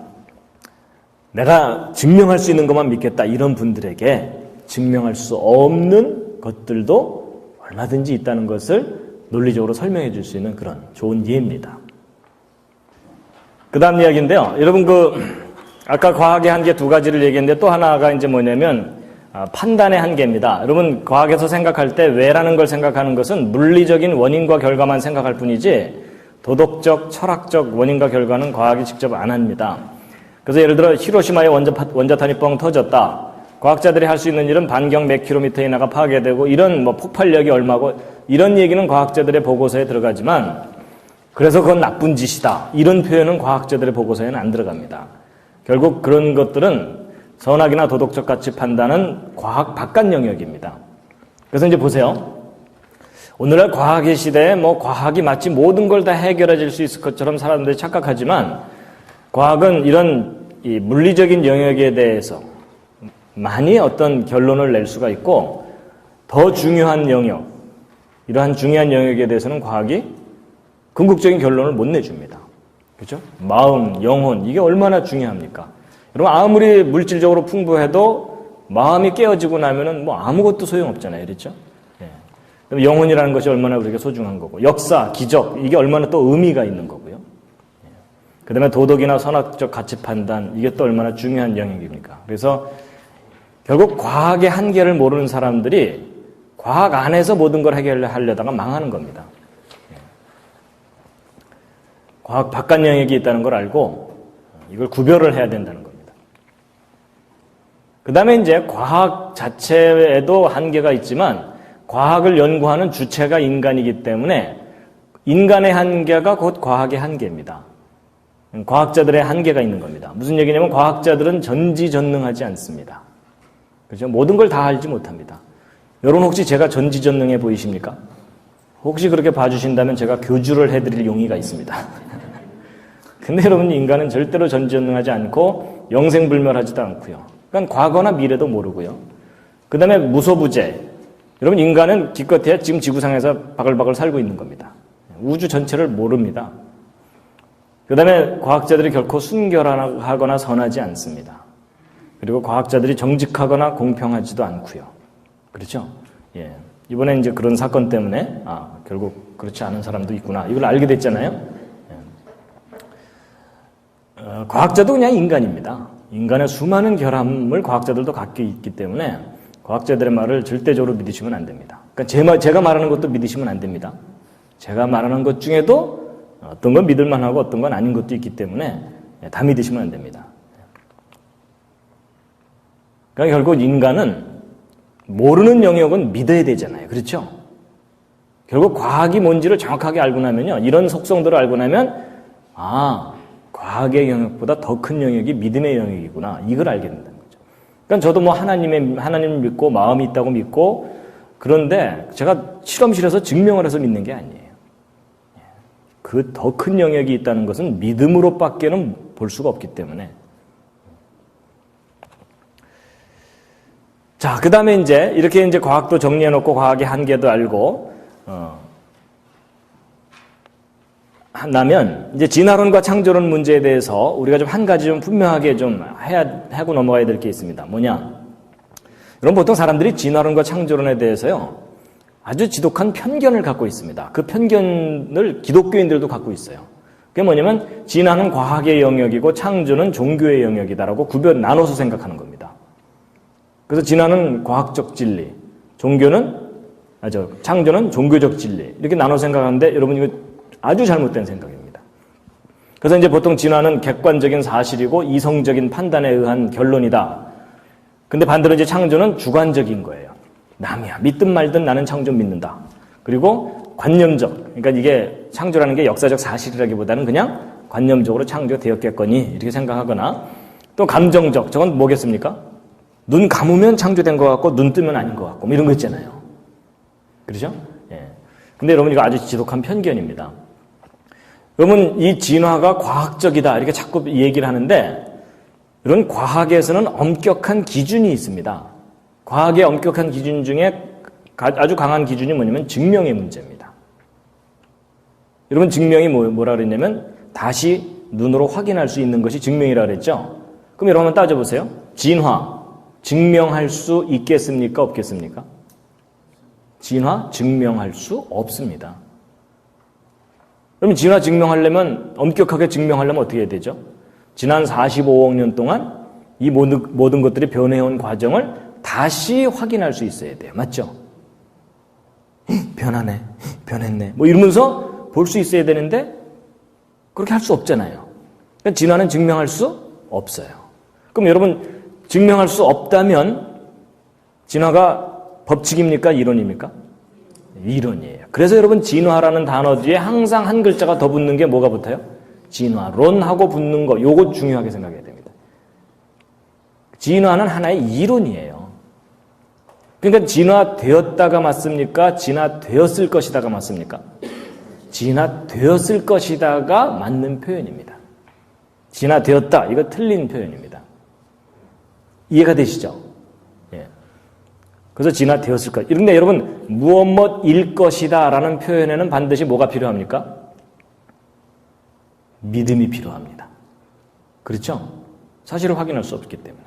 그래서 진화가 법칙이나 사실이 아니라 이론이다라는 걸 말씀드리는 건데 여러분 제가 진화론을 일부러 깎아내리려고 하는 얘기가 아닙니다. 자리매김을 정확하게 해야 된다는 얘기입니다. 자, 그런데 반대로 창조입니다. 자, 질문합니다. 한번 대답해 보세요. 여러분 창조가 역사적 사실입니까? 이론입니까? 가슴에 손을 얹고 다시 한번 대답해 주시기 바랍니다. 여러분 창조가 사실입니까? 이론입니까? 그래도 우기시네요. 여러분 많은 경우 기독교인들이 불공평하다, 독선적이다 이런 얘기를 듣습니다. 근데 이제 이런 거예요. 여러분 공평하고 공평하다는 얘기가 뭐냐면 동일한 기준을 양쪽에 적용해야 공평한 겁니다. 그렇죠? 이 사람은 이 기준, 저 사람은 저 기준 이러면은 공평한 게 아니죠. 여러분 지금 우리가 지금 진화가 역사적 사실이 아니고 이론에 불과하다라는 것을 이야기하기 위해서 증명이라는 엄격한 기준을 적용했잖아요. 그럼 이 똑같은 기준을 이 오른쪽에도 적용해야죠. 그렇죠? 다시 한번 질문합니다. 여러분 창조 역사적 사실입니까? 이론입니까? 지금 마음에 큰 갈등이 있으실 겁니다. 그렇죠? 주여 가능하면 이 질문을 피하게 하여 주시옵소서. 근데 여러분 우리가 좀 객관적으로 공평해야 되는 게 뭐냐면 여러분 이쪽이 이론이면 창조도 증명할 수 없어요. 여러분 창조 증명하려면 어떻게 해야 됩니까? 빛이 있으라. 이러면 막 빛이 있고 없고 막 그래야 돼요. 물론 이제 스위치 옆에 서갖고 있으라 없으라 이러면은 비슷하게는 되는데 그건 증명이 아니고 흉내내는 거죠. 그래서 창조도 증명할 수 없어요. 근데 거기에 조건이 있어요. 인간의 과학으로는. 그렇죠? 기독교인들이 하나 믿고 버티는 게 뭐예요? 창조자 하나님이 오시면 증명해 주신다. 그걸 믿고 있는 거예요. 그렇죠? 근데 인간이기 때문에 증명할 수 없거든요. 그럼 인간의 과학으로 볼 때도 창조는 뭐예요? 이론이에요. 그래서 여러분 우리는 좀 겸손해져야 됩니다. 제가 증명할 수 있다면 창조가 사실이다라고 아주 단정해서 말하겠는데 저는 증명을 못해요. 그렇죠? 그래서 창조도 이론이에요. 그러면 창조되었다가 맞는 표현이에요? 창조되었을 것이다가 맞는 표현입니까? 창조되었을 것이다라는 것이 맞는 표현이라는 겁니다. 근데 단 이게 있어요. 또 이 중에 또 시험 드실까 봐. 강사 좀 이상하네 이러실까 봐. 여러분 제가 개인적으로는 창조를 역사적인 사실이라고 믿을까요? 안 믿을까요? 저는 개인적으로는 창조는 역사적 사실이라고 믿어요. 근데 그건 개인적인 거예요. 여러분 제가 믿겠다는데 누가 뭐라 그래요? 그렇죠? 그렇지만 여러 사람이 함께 만나서 토론을 할 때는 제가 표현을 정확하게 하려고 애를 써요. 뭐냐? 나는 창조되었을 것이라고 믿습니다. 이게 옳은 표현이라는 거예요. 진화론에서도 마찬가지겠죠? 나는 진화되었을 것이라고 믿습니다. 라고 표현하는 것이 정확한 표현이라는 거죠. 근데 그 표현을 정확하게 못하니까 서로 싸우는 거예요. 여러분 보통 창조 진화 논쟁하다 보면은 행복하게 끝나는 일 거의 없죠. 뭐 거의 없는 정도가 아니라 마음이 심히 망가져서 원수처럼 헤어져요. 그게 여러분 왜 그런지 아세요? 표현이 정확하지 못해서 미숙해서 그래요. 되게 어떻게 하다가 끝나요? 창조? 역사적 사실이야 이 사탄의 아들아. 뭐 이렇게 되는 거예요. 그럼 반대쪽은 또 뭐라 그래요? 진화? 과학적으로 다 증명됐어 이 광신도야. 이러는 거예요. 여러분 광신도와 사탄의 아들이 만났는데 어떻게 해결이 되겠어요?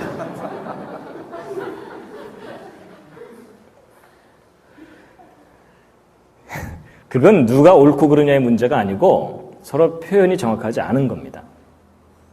그래서 둘이 만나서 대화할 때 나는 진화되었을 것이라고 믿습니다. 당신은 창조되었을 거라고 믿으십니까? 이렇게 얘기하면은 인격적인 대화가 되는 거예요. 근데 그게 안 되기 때문에 안 돼요. 그러니까 여러분 제가 아까 그래서 이다와 일 것이다를 굉장히 강조를 했던 이유가 그거 구별 안 되는 분하고는 토론하지 마세요. 그냥 밥이나 같이 드시고 애들 잘 크냐고 이렇게 얘기하면서 딴 얘기만 하셔야지 토론은 안 됩니다. 이해가 되시죠? 예. 그러니까 결국 무슨 얘기냐면 둘 다 일 것이다라는 얘기는 둘 다 믿음의 영역이라는 얘기입니다. 둘 다 믿음입니다.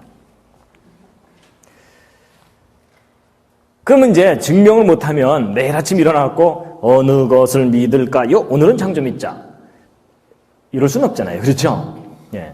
그럼 이제 어떻게, 그러면 증명을 못한다고 우리가 포기해야 되느냐? 그건 아니고요. 우리는 이제 최선을 다해야 됩니다. 최선을 다하기 위해서 필요한 게 뭐냐면 증명이 아니고 증거입니다. 증거. 여러분 이 증명과 증거를 구별하셔야 됩니다. 예를 들면 이제 이런 겁니다. 여러분 A, B 두 사람이 잘 지내고 있었어요. 근데 어느 날 B가 죽었어요. 누군가에게 살해당한 것 같은데 살해당하는 장면을 아무도 못 봤어요. 목격자가 없어요. 근데 이 빨간 게 뭘까요? 격투 끝에 흘린 피. 그럼 이 까만 게 이게 뭘까요? 격투 끝에 뽑힌 머리카락. 입니다. 근데 죽이는 장면을 못 봤기 때문에 할 수 없이 이제 이 증거들을 갖다가 유전자 조사를 해봤더니 A의 것이라는 게 확인됐어요. 그럼 여러분 이 A는 용의자로 잡혀오겠죠? 재판해야 되잖아요. 결국 유죄인지 무죄인지. 자, 이 정도 상황이면은 이 A가 유죄입니까? 무죄입니까? 유죄라고 우기고 싶으시죠? 근데 여러분 냉정하게 다시 한번 생각해 보세요. 여러분 A와 B가 피를 흘릴 정도로 서로 싸우기는 했지만 A가 B를 안 죽일 수도 있어요. 툴툴 털고 일어나서 가면서 나 더 이상 너하고 안 놀아 이러면서 그냥 갔어요. 근데 B도 툴툴 털고 일어나서 갈라 그러는데 제3의 C가 나타나서 돈 내놔 이러면서 죽일 가능성이 열려 있어요, 닫혀 있어요? 이건 얼마든지 가능성이 열려 있어요. 그렇죠? 그래도 A가 유죄다. 오늘 내가 기분이 나쁘다. 여러분, 이건 아무도 모르는 얘기예요. 그렇죠? 여러분, 지금 이 상황에서 사실은 뭐가 사실이냐면 B가 죽어 있는 것 사실이에요. 그 다음에 이 핏자국과 머리카락이 A의 것이라는 것까지도 사실일 수 있어요. 그렇죠? 근데 그 다음 나머지는 아무도 몰라요. 못 봤기 때문에. 그럼 결국 배심원들이 A가 유죄다라고 말하는 것도 이런 핏자국과 머리카락을 증거로 해서 믿는 거죠. 그렇죠? 근데 무죄라고 믿을 수도 있어요. 이런 증거가 있지만 A가 안 죽였을 수도 있다라고 믿을 수도 있죠. 결국 증거 플러스 믿음이에요. 그리고 결론을 내는 거예요. 근데 이런 증거조차도 없이 평소에 A가 B를 미워했다는 것만으로 유죄 이러면은 대단한 믿음이 필요해요. 그렇죠? 예.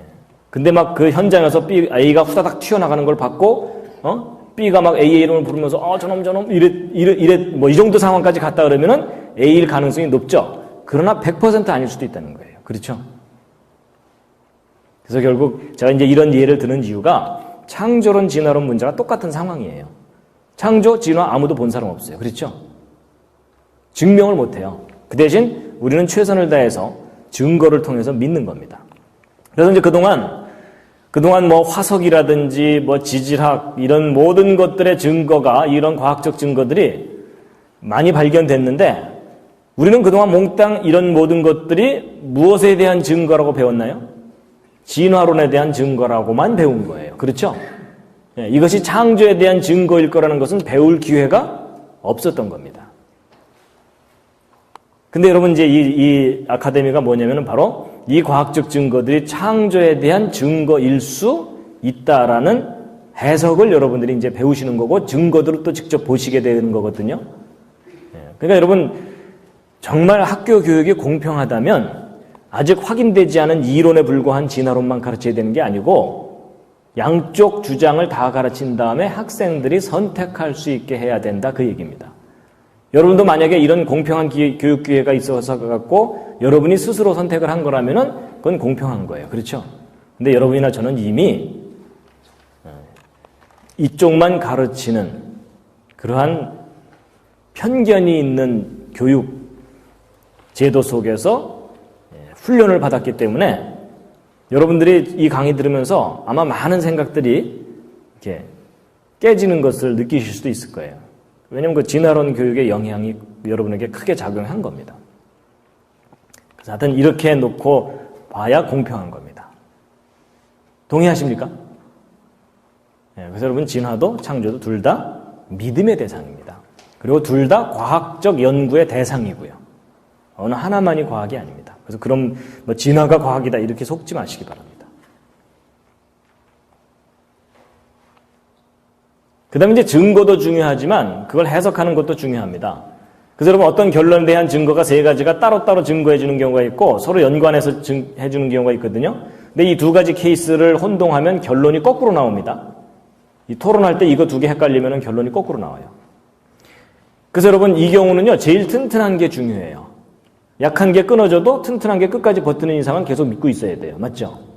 예. 근데 이 경우는 이게 아무리 튼튼해도 제일 약한 거 끊어지면은 말짱 꽝이죠. 그렇죠? 예. 그래서 여기서는 튼튼한 게 중요하고 여기서는 약한 게 중요해요. 요거 헷갈리면 안 됩니다. 그래서 여러분 제가 이럴 수가 있다니까요. 여러분한테 여러분 진화론에 대한 분명한 증거는 보여주지 않으면서 진화론의 문제점만 여러분한테 자꾸 보여주면서 여기 보세요. 이거 금방 끊어집니다. 진화론 더 이상 믿지 마시기 바랍니다. 이럴 수가 있어요. 반대로 창조에 대한 아주 큰 문제가 있는데 그건 여러분한테 안 보여주면서 창조 믿을만 합니다. 믿습니까? 아멘. 이러면서 끝날 수 있다니까요. 반대의 경우도 마찬가지겠죠. 그렇죠? 예, 창조에 대한 확실한 근거가 있는데 그건 모르면서 창조론자들이 실수하는 것만 자꾸 얘기하면서 이거 창조론자들이 다 뻥만 친다. 이러면서 창조가 틀렸다. 이럴 수가 있고요. 진화론에 치명적인 문제가 있는데 그것은 얘기 안 하면서 진화론이 그럴듯해 보이는 것만 얘기하면서 진화론을 믿게 만들 수 있다는 거죠. 근데 어찌 보면 학교 교육이 그동안 여기는 가려놓고 이것만 계속 보여주면서 교육시킨 거예요.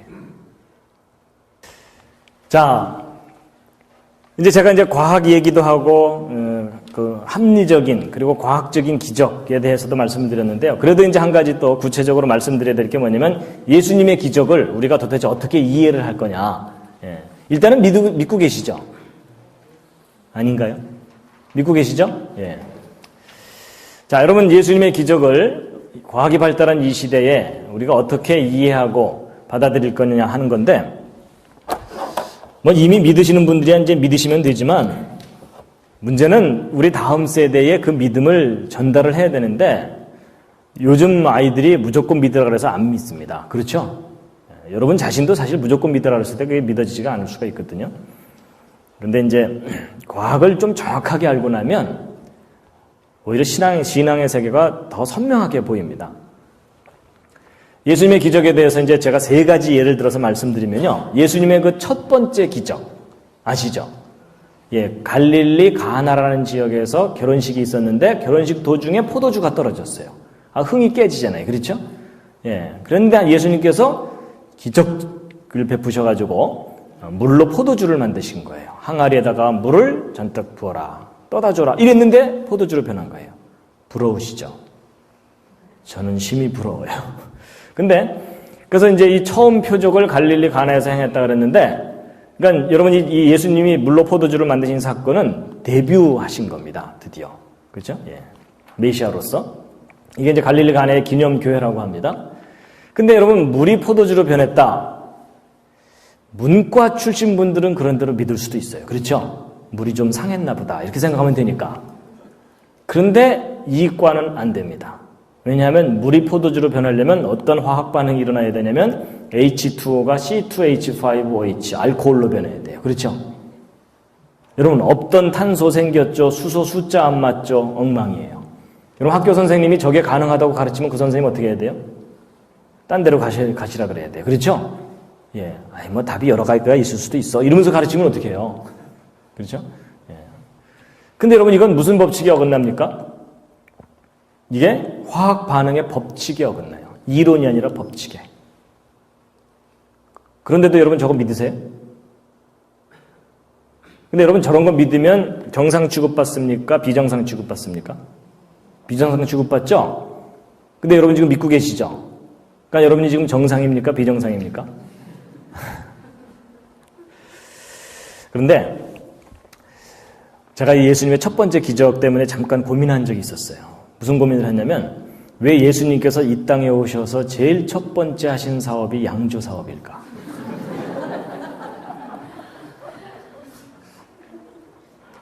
그거 좀 희한하죠? 여러분 한국에 기독교가 들어올 때 그 술, 담배 뭐 이런 문제 굉장히 금하는 분위기잖아요. 그렇죠? 예. 근데 놀랍게도 우리가 믿는 구원자 예수 그리스도께서는요. 오히려 술을 만드셨어요.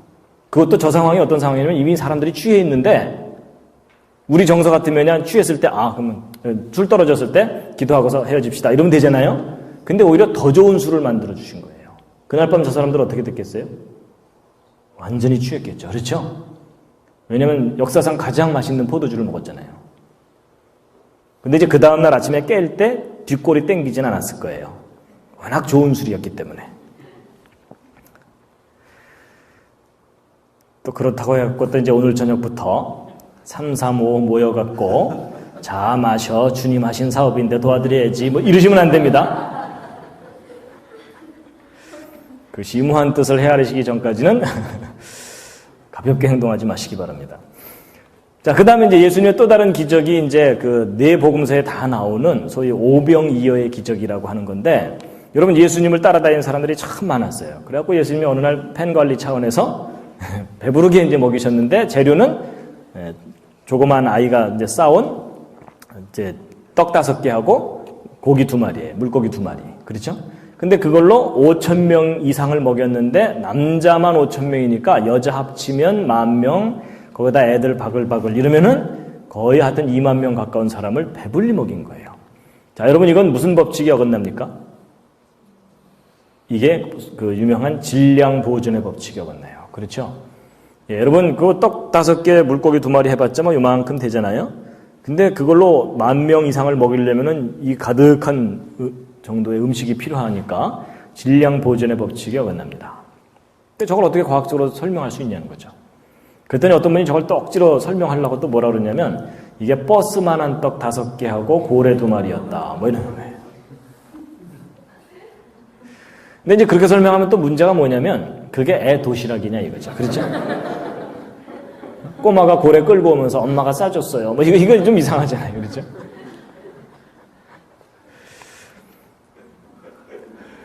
그 다음에 이제 예수님의 또 다른 기적이 뭐냐면 무리를 걸어가신 거예요. 갈릴리 바닷가에 제자들을 먼저 보내시고 뒤늦게 막 그 파도가 이는 무리를 걸어오셨는데 이건 무슨 법칙이 어긋나냐면 좀 어려운데 부력의 법칙이 어긋납니다. 그죠? 물보다 무거우면 가라앉아야 되고 물보다 가벼워야 뜨는 건데 예수님이 무리를 그냥 걸어오셨다고 되어 있으니까요. 그렇죠? 예. 그랬더니 또 이제 어떤 분이 저걸 또 억지로 설명하려고 또 뭐라 그러겠어요? 저게 오른발 빠지기 전에 왼발 뭐 이러면 된다고? 근데 이제 보세요. 여러분 예수님이 행하신 기적이 모두 다 과학의 법칙에 위배돼요. 이론이 아니라 법칙. 여러분 제가 아까 법칙과 이론의 차이를 분명하게 말씀드렸죠. 법칙은 예외가 없고 항상 똑같은 결과가 관찰되기 때문에 절대로 어길 수 없는 게 법칙이에요. 제가 그렇게 말을 해놓고 나서 저 법칙하고 안 맞는 예수님의 기적을 어떻게 이해할 수 있냐는 거죠. 근데 여러분은 저거 믿으세요? 근데 여러분은 믿으실지 모르지만 저는 그래도 과학으로 뭐 공부했던 사람인데 제가 과학자의 양심을 저버리지 않고 저 예수님의 기적을 믿을 수 있는 방법을 좀 가르쳐 주시겠습니까?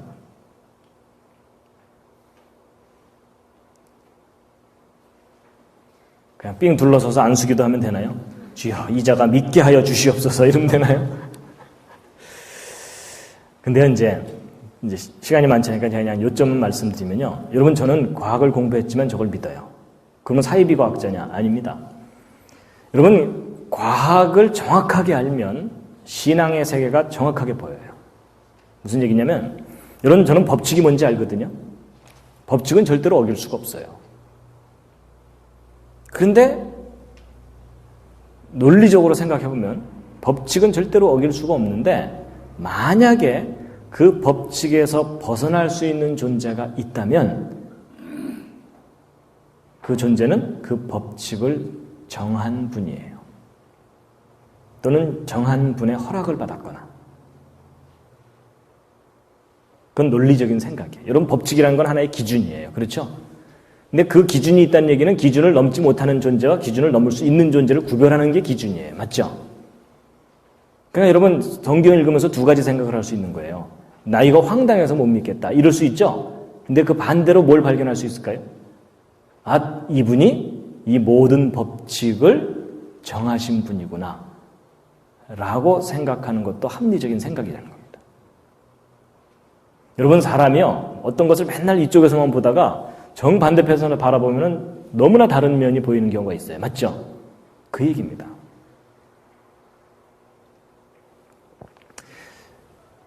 제가 거꾸로 생각해 봤어요. 뭐냐면 여러분 저는 과학을 공부를 했거든요. 만약에 예수님께서 저렇게 과학의 법칙에서 벗어나는 기적을 베풀지 않고 그냥 착하게 살아라, 때리지 말아라 이러면서 그런 얘기만 하고 가셨다. 그럼 저는 예수를 믿을 이유가 없어요. 왜냐하면 저도 제가 만약에 지리산에서 10년, 계룡산에서 10년 그 다음에 로키산맥에 와서 한 20년 면벽수도 하고 나오면 세상 사람들을 현혹시킬 만한 그럴듯한 말을 얼마든지 지어낼 수 있어요. 그렇죠? 산은 산이고 밥은 밥이로다 뭐 이런 거 있잖아요. 근데 여러분 제가 절대로 못하는 것을 확신하는 게 뭐냐면 저런 법칙에서 벗어나는 일을 못해요. 그렇죠? 그럼 만약에 예수님께서 착하게 살아라, 때리지 말아라 이런 얘기만 하고 가셨다면 제가 예수를 믿어야 될 이유가 없다니까요. 나하고 똑같은 사람이잖아요. 그렇죠? 그런데 이 법칙에 벗어나는 일을 하셨다는 얘기는 둘 중에 하나예요. 성경이 거짓이든지. 근데 만약에 성경의 기록이 이게 진리라면, 진실이라면 가능성이 뭘까요? 이분이 이 모든 법칙을 정하신 분이구나. 제가 그걸 분명하게 이제 깨닫고 났더니요. 이제는 믿지 않는 친구들이 저한테 예를 들어, 야, 너 이렇게 황당한 걸 어떻게 믿냐? 과학을 공부했으면서 어떻게 이런 걸 믿냐? 그렇게 말을 하면 제가 이제 당당하게 대답을 할 수가 있어요. 뭐냐면, 야, 너는 이것 때문에 안 믿냐? 나는 이것 때문에 믿어. 무슨 말인지 이해하시죠? 그러니까 여러분, 성경의 기록이 변하는 게 아닌데, 이 성경의 기록을 보는 사람의 관점이 다른 겁니다. 어떤 사람들한테는 이게 믿지 못할 황당한 이야기예요. 그렇죠? 그런데 이걸 또 다른 면을 바라보면은 믿을 수밖에 없는 근거예요. 이분이야말로 나를 구원해 주실 수가 있겠구나. 여러분 생각해 보세요. 예수님이 무리를 걷다가 빠지시면서 베드로한테 살려줘. 다음부터 이런 일 안 할게. 뭐 이러면 어떻게 돼요? 그런 예수님을 내가 왜 믿어요? 그렇죠? 그래서 여러분 이거는 성경 기록의 문제가 아니고요. 그 성경 기록을 보는 관점의 문제입니다.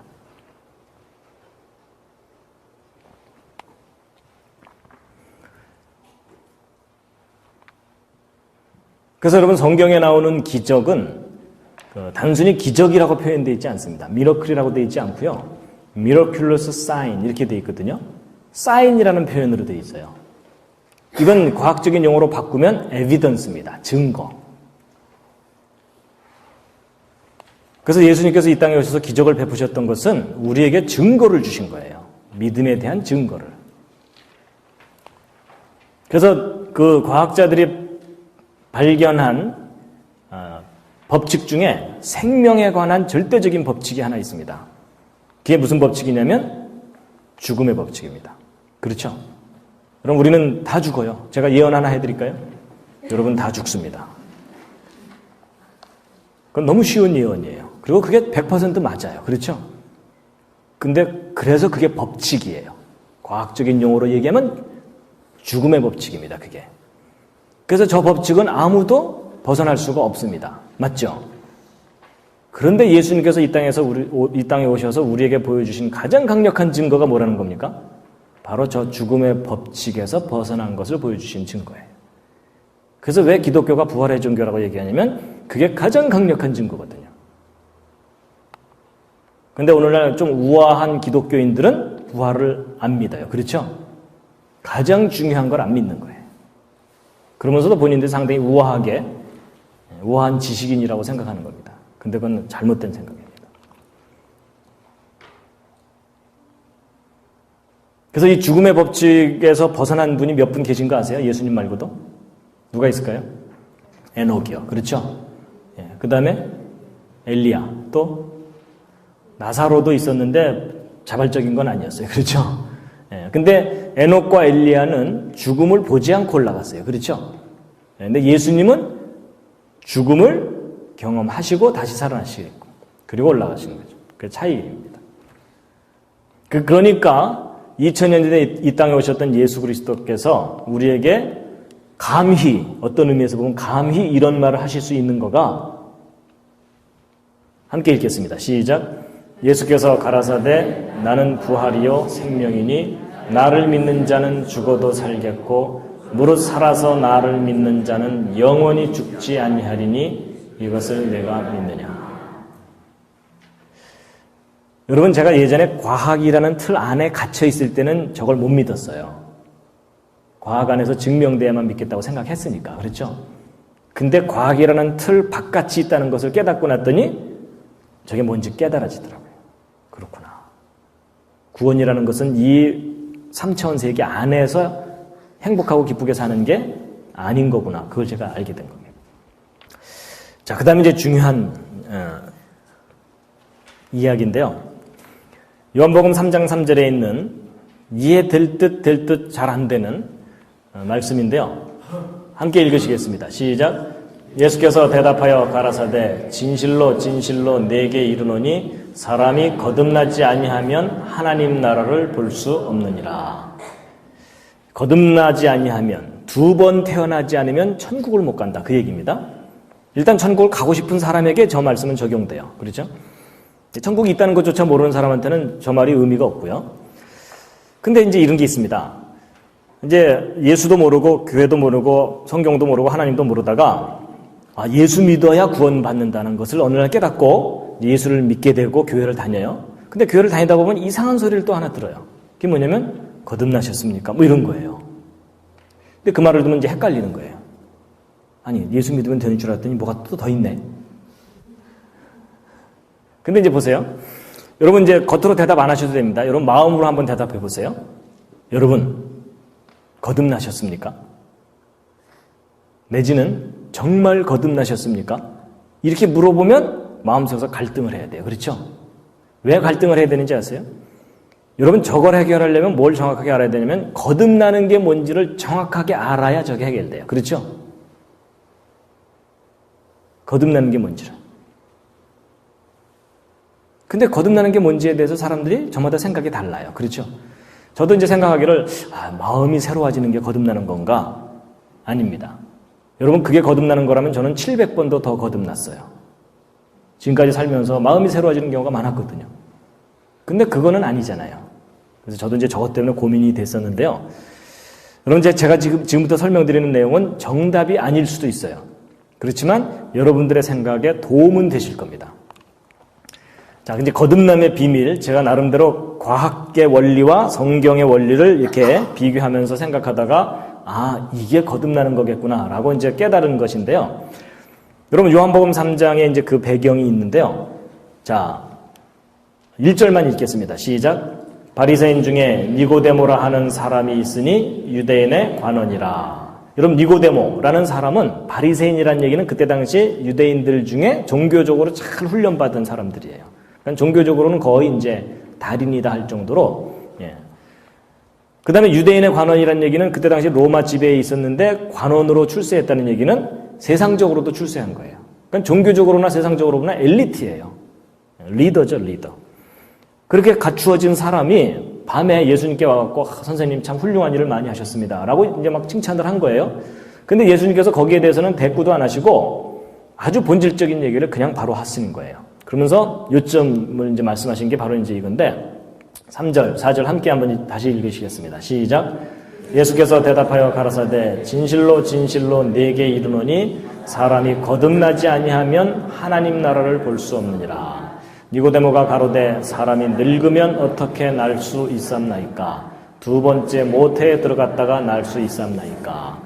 여러분 예수님께서 사람이 두 번 태어나지 않으면 그러니까 직접적으로 네가 두 번 태어나지 않으면 천국 못 간다. 그 얘기를 하셨는데 이 니고데모가 알아들었습니까? 못 알아들었습니까?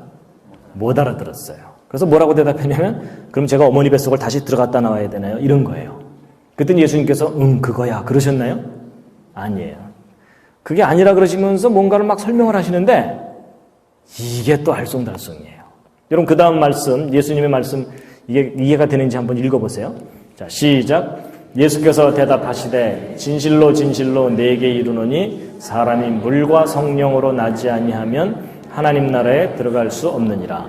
육으로 난 것은 육이요 성령으로 난 것은 영이니 내가 네게 거듭나야 하겠다 하는 말을 기히 여기지 말라. 바람이 임의로 불매 내가 그 소리를 들어도 어디서 오며 어디로 가는지 알지 못하나니 성령으로 난 사람은 다 이러하니라. 자, 보세요. 여러분 이거 탁 읽으면서 그게 그 얘기네. 탁 선명하게 깨달아지시는 분. 이거 없습니다. 그렇죠? 복잡해요. 물로 난 건 뭐고 성령으로 난 건 뭐고 이게 두 개 같은 거야, 다른 거야? 이것에 대해서도 서로 해석이 다르고요. 그 다음에 육으로 난 건 육이고 성령으로 난 것은 영이라고 하는데 성령이 뭔지도 잘 모르겠고 그 다음에 내가 거듭나야 하겠다는 말을 이상하게 여기지 말라 그랬는데 이상하게 말씀해 놓으시고 나서 이상하게 여기지 말라 그래요. 그렇죠? 그리고 막 바람이 임의로 불매 어디서 오면 어디로 갔는지 알지 못하는 것처럼 알지 못할 거다 이런 얘기를 하시는데 결국 알듯 모르듯한 얘기를 하시고서 알아들으라고 하시는 거예요. 자, 그 다음 그래서 이제 니고데모가 9절 10절 읽으시겠습니다. 시작. 니고데모가 대답하여 가로되 어찌 이러한 일이 있을 수 있나이까? 예수께서 가라사대 너는 이스라엘의 선생으로서 이러한 일을 알지 못하느냐. 여러분 니고데모가 또 알아들었어요? 못 알아들었어요? 못 알아들었죠? 여러분 안심하시기 바랍니다. 여러분 니고데모 같이 뛰어난 사람이 못 알아들었다. 그렇다면 여러분과 제가 못 알아듣는 게 정상입니까? 비정상입니까? 지극히 정상입니다. 이제 마음이 좀 놓이시죠? 예, 여러분 너무 스트레스 받지 마시기 바랍니다. 근데 이제 그 다음 예수님의 대답이 이제 문제입니다. 너 이스라엘의 선생인데 그것도 모르냐? 이러셨죠? 그럼 적어도 남을 가르치는 선생이라면 알아야 된다는 거예요? 못 알아야 된다는 거예요? 알긴 알아야 된다는 거예요. 그렇죠? 그러니까 이게 쉬운 문제가 아니에요. 이제 저도 이제 고민을 했었는데요. 제가 아까 이제 마음 잠깐 얘기했는데 영혼은 말씀 안 드렸죠? 자, 영혼과 거듭남에 대해서 이제 우리가 이 숙제를 풀어야 됩니다. 시편 19편 7절에 아주 중요한 말씀이 있는데 함께 읽으시겠습니다. 시작. 여호와의 율법은 완전하여 영혼을 소성케 하고. 여러분 이 소성케 한다는 말은 좀 어려운 말인데 쉬운 말로 얘기하면 되살아나게 한다는 겁니다. 기절했다 깨나든지 죽었다 살아나든지. 근데 뭐가 되살아나는 거면 영혼이 되살아나는 거예요. 근데 그 영혼을 되살아나게 하는 것이 뭐라고 써 있죠, 여기? 율법이라고 돼 있죠? 그럼 여러분 이거 중요한 겁니다. 인간의 영혼은 율법과 아주 강하게 관계가 있어요. 그렇죠? 그 율법이 영혼을 되살아나게 한다니까. 근데 그 율법이 완전하기 때문에 그렇다는 겁니다. 자, 이게 무슨 뜻이냐 하는 건데요.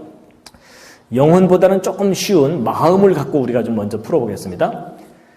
자, 다시 한번 옆에 있는 분 마음 보여요? 안 보여요? 안 보이죠? 그렇죠? 예. 자, 지금부터 이제 마음을 보는 방법을 가르쳐 드립니다. 두려우시죠? 옆에 있는 사람이 내 마음을 볼까봐.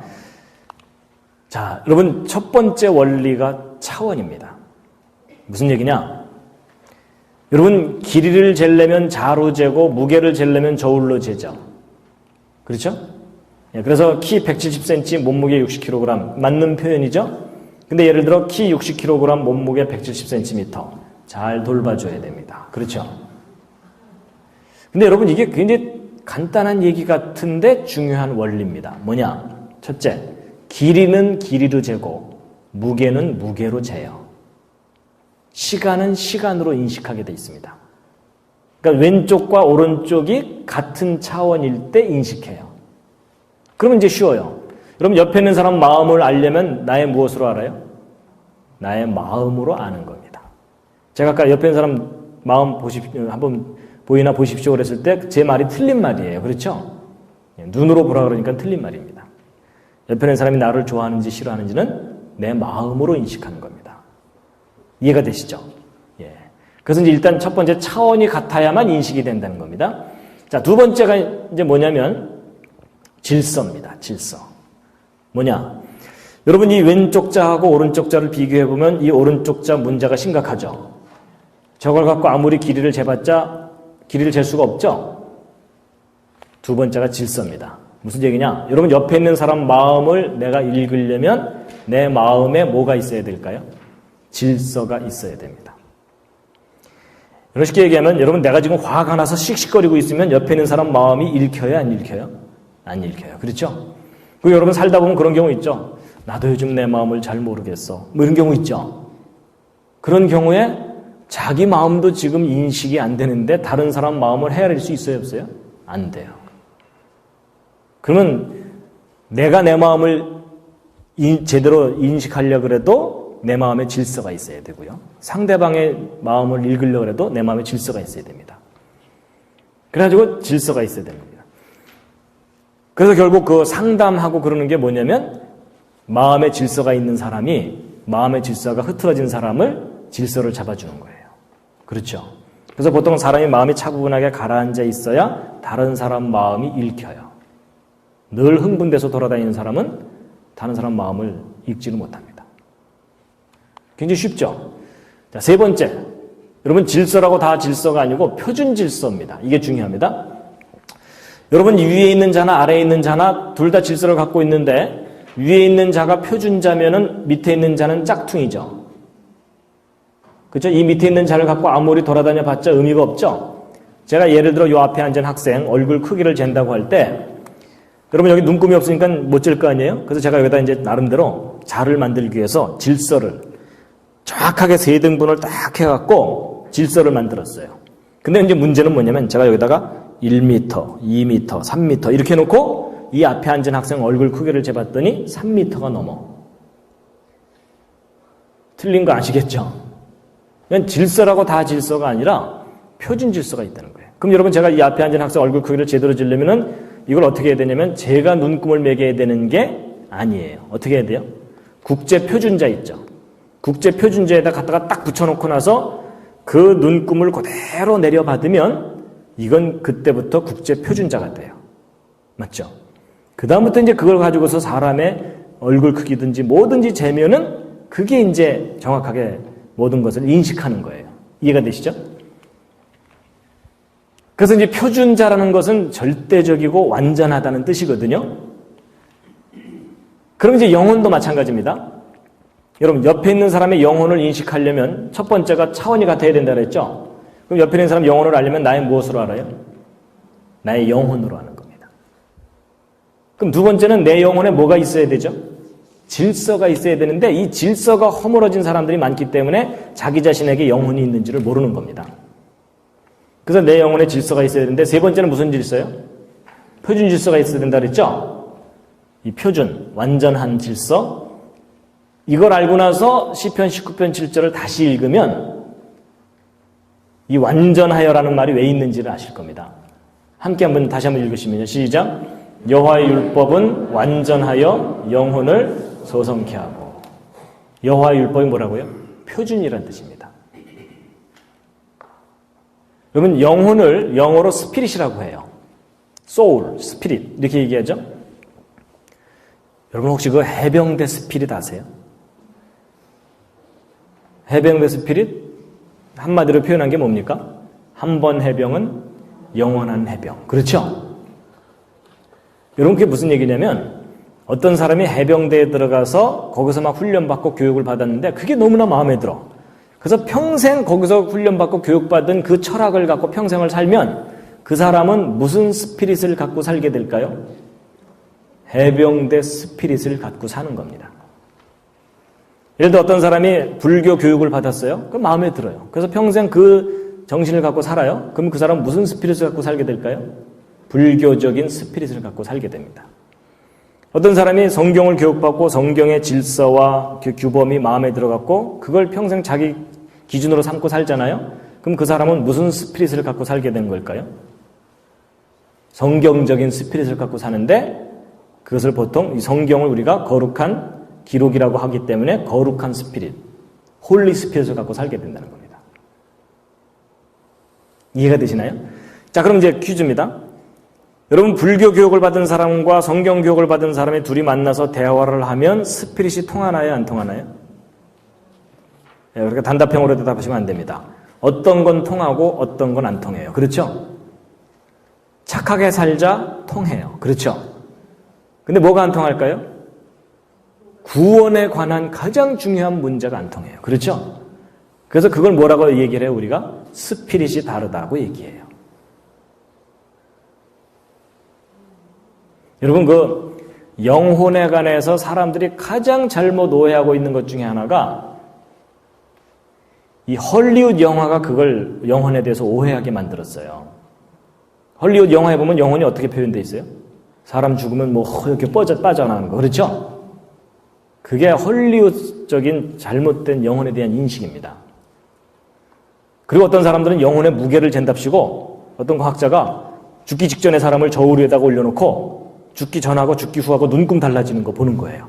그랬더니 뭐 0.004mg이 뭐 달라졌다는 등 이런 얘기 하죠? 잘 돌봐주시기 바랍니다. 여러분 제가 아까 얘기한 것처럼 그 사람은 과학의 기본을 모르는 사람이에요. 여러분 영혼은 비물리적인 영역이고 무게라는 건 뭐예요? 물리적인 값이잖아요. 그렇죠? 그게 엉뚱한 얘기라는 거예요.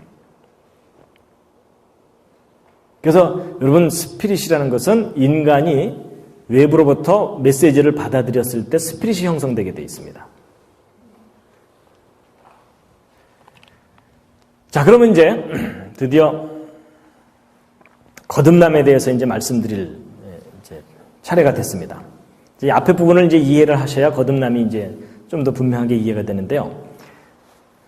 여러분, 거듭난다는 말은 쉽게 얘기하면 두 번 태어난다는 거거든요. 두 번째 태어나는 것.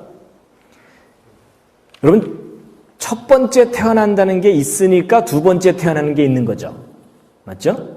그 다음에 둘 다 태어난다는 것이 공통적이기 때문에 태어난다는 표현을 쓰는 거죠.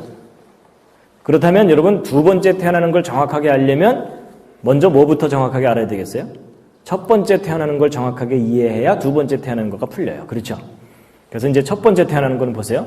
여러분 이 시절 기억나십니까?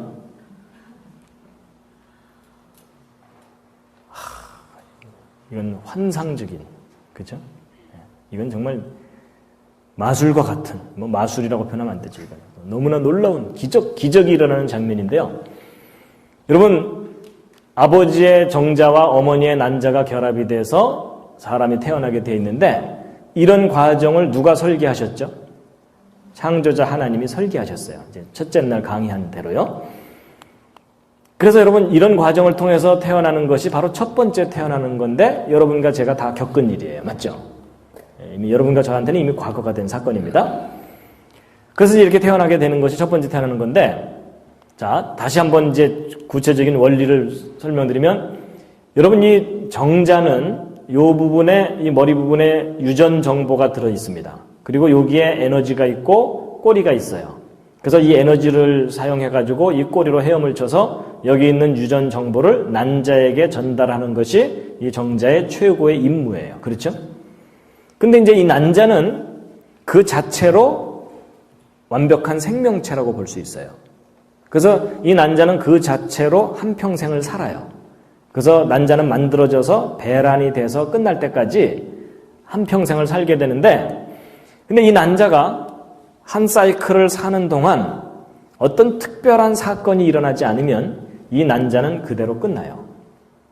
근데 이 난자가 한평생을 살다가 어떤 특별한 사건이 하나 일어나면 그게 뭐냐면 정자 하나가 이 속으로 유전 정보를 가지고 들어오면 변해요. 전혀 다른 모습으로 변해요. 물론 이 상태로 변하는 건 아니에요. 이건 이제 꽤 시간 지난 후의 모습이고요. 근데 보세요. 여러분, 이 난자 자체하고 이렇게 태어난 사람과는요, 완전히 차원이 달라요. 그렇죠? 이건 기적이라고 할 정도로 전혀 다른 모습이에요.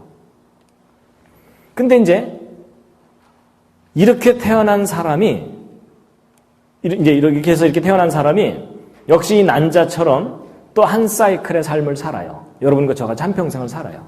근데 한평생을 사는 동안 어떤 특별한 사건이 일어나지 않으면 이 사람은 또 그대로 죽어요. 그렇죠? 근데 이 사람이 한평생을 사는 동안 어떤 특별한 사건이 하나 일어나면 그게 뭐냐면 마치 생명의 메시지가 난자 속으로 들어와야만 일로 가듯이 생명에 관한 어떤 메시지가 이 사람 속으로 들어가면 전혀 다른 세상으로 가요.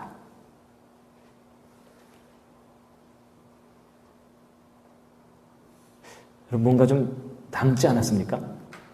그렇죠? 여러분, 이 난자가 그 자체로 일로 갈 수 있어요, 없어요? 스스로는 절대 못 가요. 그렇죠?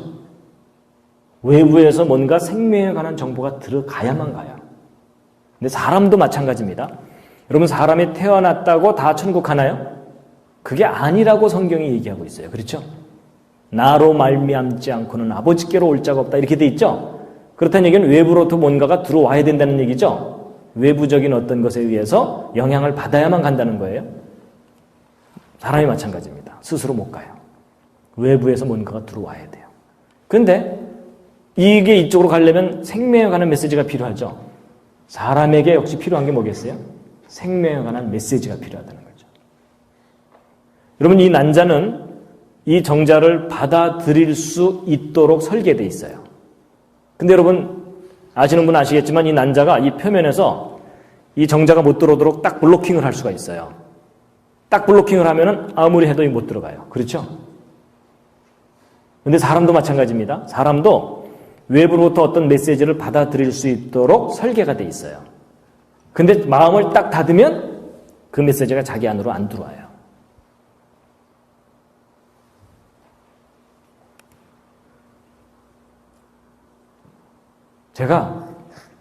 저는 이제 첫 번째 태어나는 것에 대해서 일단 상식으로 알고 있잖아요.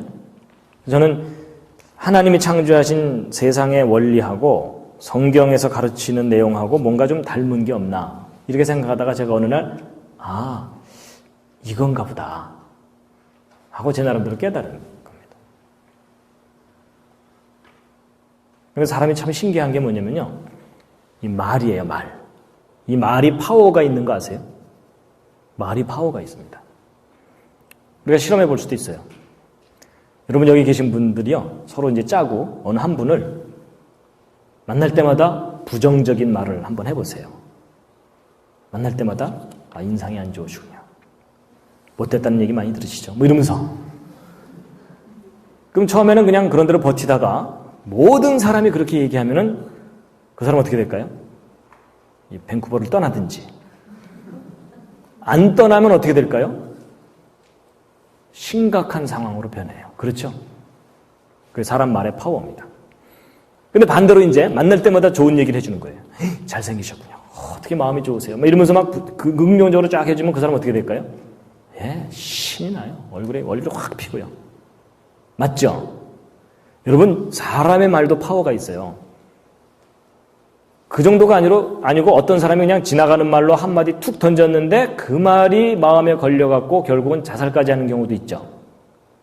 그게 무슨 그 말이 그 사람을 죽이는 거예요. 그런데 막 시리에 빠져있던 사람한테 딱 한마디 그냥 무심코 얘기를 했는데 그 말이 그 사람에게 새로운 삶을 줄 수도 있죠. 실제 우리 그런 경우가 있잖아요. 근데 이 불완전한 사람의 말도 그 사람을 죽이고 살리는데 여러분 이 우주를 창조한 전능자의 그 하신 말씀이 사람을 영원히 살게 하는 일이 가능하지 않겠느냐 하는 그 얘기입니다. 그래서 요한복음 8장 47절 함께 읽겠습니다. 시작. 하나님께 속한 자는 하나님의 말씀을 듣나니 너희가 듣지 아니함은 하나님께 속하지 아니하였음이로다. 그럼 하나님께 속하려면 어떻게 해야 된다고요? 말씀을 들어야 된다는 겁니다. 그래서 여러분 우리가 구별해야 되는 게 있습니다. 교회에 속한 사람과 말씀에 속한 사람이 있다는 거예요. 그러니까 하나님에 속한 사람. 그죠? 여러분 교회를 20년, 30년을 다녀도 하나님께 속하지 못할 수도 있어요. 맞죠? 하나님의 말씀을 듣지 않으면 하나님께 속하지 못하는 겁니다. 비슷한 말씀인데 함께 읽겠습니다. 시작. 그 말씀이 너희 속에 거하지 아니하니 이는 그의 보내신 자를 믿지 아니함이니라.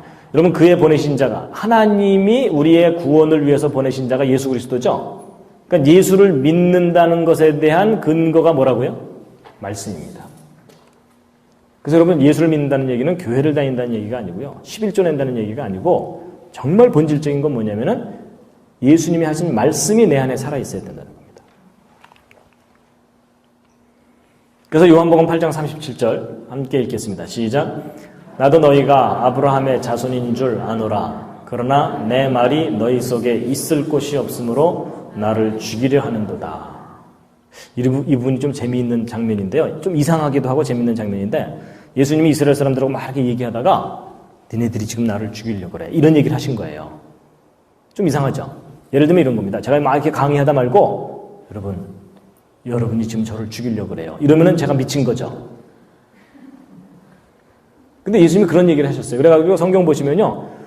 저기 말고 또 다른 곳에도 그 똑같은 비슷한 얘기 나오는데 그래서 그 이스라엘 사람들이 저 예수 미쳤다 이렇게 생각했어요. 우리가 지금 칼을 들고 자기를 죽이려는 것도 아닌데 저렇게 자기를 죽이려고 말하는 걸로 보아서 저 예수가 피해망상증 환자다 이렇게 생각해갖고 근데 여러분 예수님 그 얘기를 한 게 아니고요. 보세요. 여러분 제가 아까 정자와 난자 얘기를 했는데 여러분 이 정자가 이 난자 속으로 들어가지 못하면 이 난자 죽죠. 그렇죠? 근데 이 난자도 죽지만 뭐도 죽을까요? 이 정자도 죽어요. 그렇죠? 이게 들어가야 둘 다 살아요.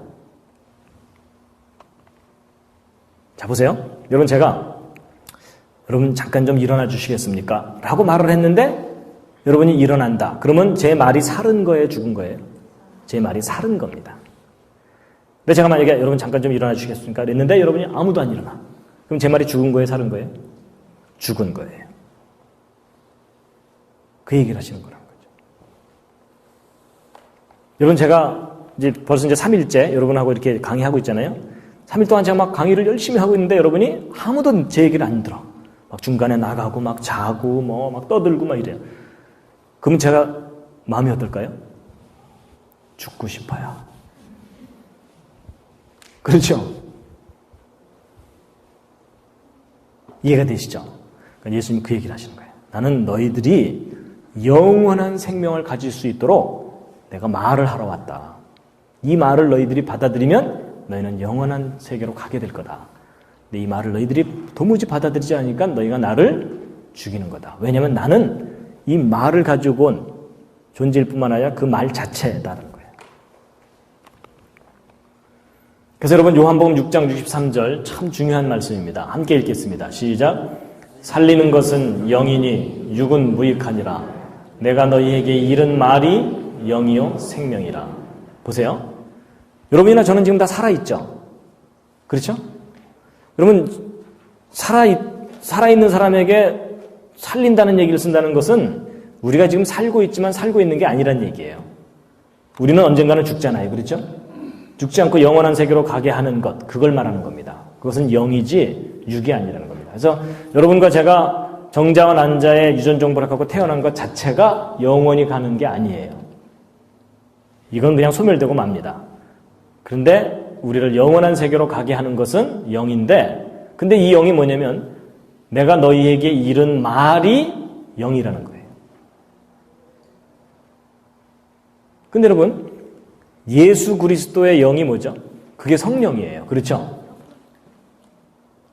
근데 그 성령이 곧 뭐냐면은 예수님이 우리에게 하신 말씀이 성령이라는 거예요. 제가 이제 한때 헷갈린 게 있습니다. 저는 어렸을 때 교회 다녔다 그랬죠? 사람들이 막 성령 받았다 그러면서 방언하고 그럴 때마다 저는 우울했어요.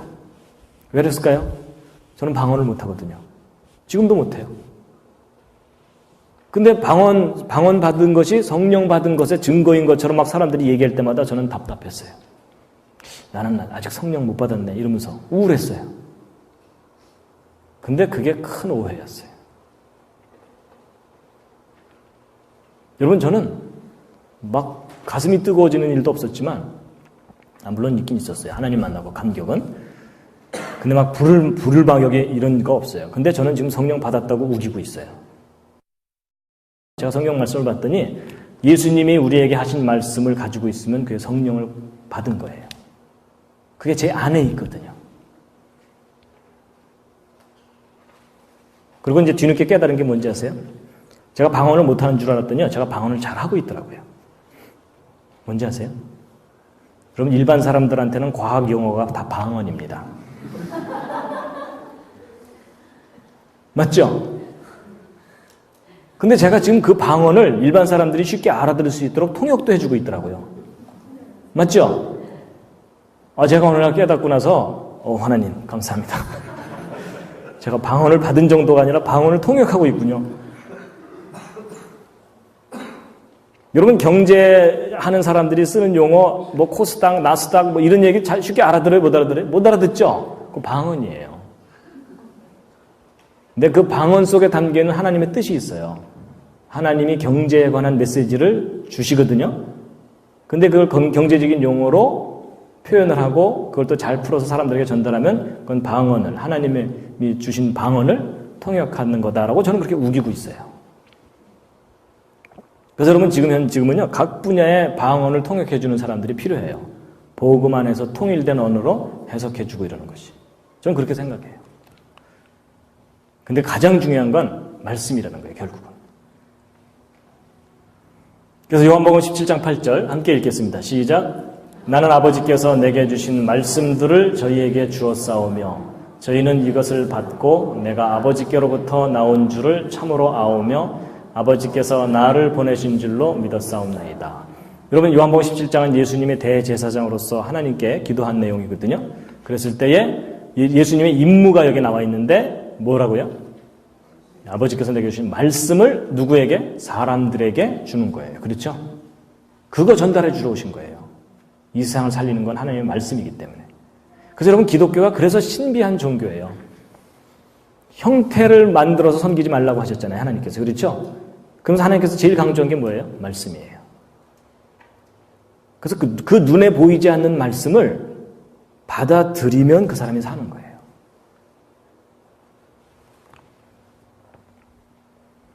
그래서 12장 48절도 보세요. 여러분 마지막 심판 두려우시죠? 그렇죠? 예. 보세요. 함께 읽겠습니다. 시작. 나를 저버리고 내 말을 받지 아니하는 자를 심판할 이가 있으니 곧 나의 한 그 말이 마지막 날에 저를 심판하리라. 그럼 제가 옛날에 그 막 지옥 얘기하고 막 심판받는 거 얘기할 때 참 두려웠거든요. 이걸 해결을 해야 되는데 어떻게 해결해야 되나 그랬는데 제가 드디어 깨달았어요. 아, 이게 해결되는구나. 그게 뭐냐면 예수님이 하신 말씀을 갖고 버티면 돼요. 요즘 막 설명하기가 쉬워졌어요. 여러분 컴퓨터를 키면 그 검색하는 거 있잖아요. 그렇죠? 그러니까 여러분과 제가 이제 천국문 앞에 딱 가잖아요. 그러면 천국문 앞에서 여러분을 쫙 검색을 해보는 거예요. 뭘 찾는 걸까요? 말씀입니다. 그 거룩한 말씀을 소유하고 있느냐 하는 거예요. 그렇죠? 소유하고 있으면 뭐예요? 통과. 이렇게 돼요. 근데 아무리 검색해봐도 없어. 그럼 어떻게 돼요? 내가 너를 도무지 알지 못한다. 맞죠? 제가 그 생각을 하게 됐어요. 아, 그렇구나. 우기는 거구나. 그래서 이제 제 천국문 앞에 가서 저는요, 저를 구원해 주신다고 말씀하셨잖아요. 이러면은 돼요. 그럼 이제 주님께서, 들어가라. 근데 그 앞에서 버티고 서갖고서, 아, 제가 그래도 착한 일을 좀 많이 하고요. 뭐 이런 얘기 막 하잖아요? 아무 상관이 없는 거예요, 그건요. 이해가 되시죠? 바로 이제 그 말입니다. 심판의 기준이 말이라는 겁니다, 말. 이 말은 누구의 말? 하나님의 말씀. 그래서 시편 1편 함께 읽겠습니다. 시작. 복 있는 사람은 악인의 꾀를 쫓지 아니하며 죄인의 길에 서지 아니하며 오만한 자의 자리에 앉지 아니하고 오직 여호와의 율법을 즐거워하여 그 율법을 주야로 묵상하는 자로다. 여러분 여기 복 있는 사람은 아파트 100평이 아니고 진짜 하늘로부터는 진짜 복이에요. 근데 그게 뭐냐면 악인의 꾀를 쫓지 아니한다는 말이 무슨 말이냐면 잘못된 정보를 받아들이지 않는다는 얘기입니다. 틀린 정보. 아까 틀린 눈금 있죠. 그렇죠? 예, 그겁니다. 그리고 오직 뭐라고요? 여호와 율법. 이게 뭐라 그랬죠? 아까 완전한 국제 표준자. 국제 표준자가 아니라 우주 표준자인 그 말씀을 즐거워해서 그것을 주야로 묵상한다는 말은 새긴다는 겁니다. 자기 안에. 그러니까 이제 이런 겁니다. 제가 이제 하나님의 말씀에다 딱 붙이고서 촥 받아들이고서 이제 이거 갖고 평생 사는 거예요.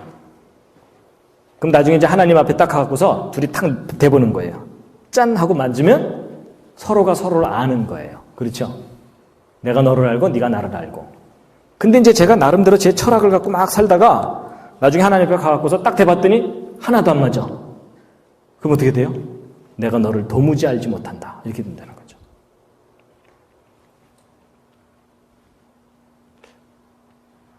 그래서 저는 이제 천국에 열쇠가 있다.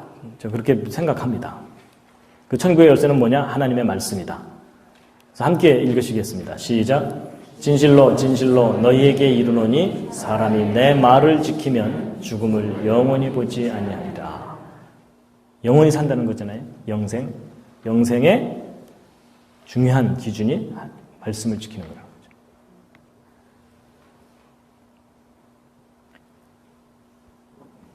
그래서 이제 요한복음 3장 3절 다시 한번 읽으시면은 이 거듭남이 무엇인지에 대해서 좀 새롭게 이제 생각이 되실 겁니다. 함께 읽으시겠습니다. 시작. 예수께서 대답하여 가라사대 진실로 진실로 내게 이르노니 사람이 거듭나지 아니하면 하나님 나라를 볼 수 없느니라. 그래서 여러분 인간이 태어나서 죽을 때까지 가장 확실한 가치 있는 게 뭐냐면 하나님의 말씀을 만나고 그거를 딱 붙잡는 겁니다. 거듭나지 아니하면 그럴 때마다 하나님의 말씀 이걸 떠올리셔야 됩니다.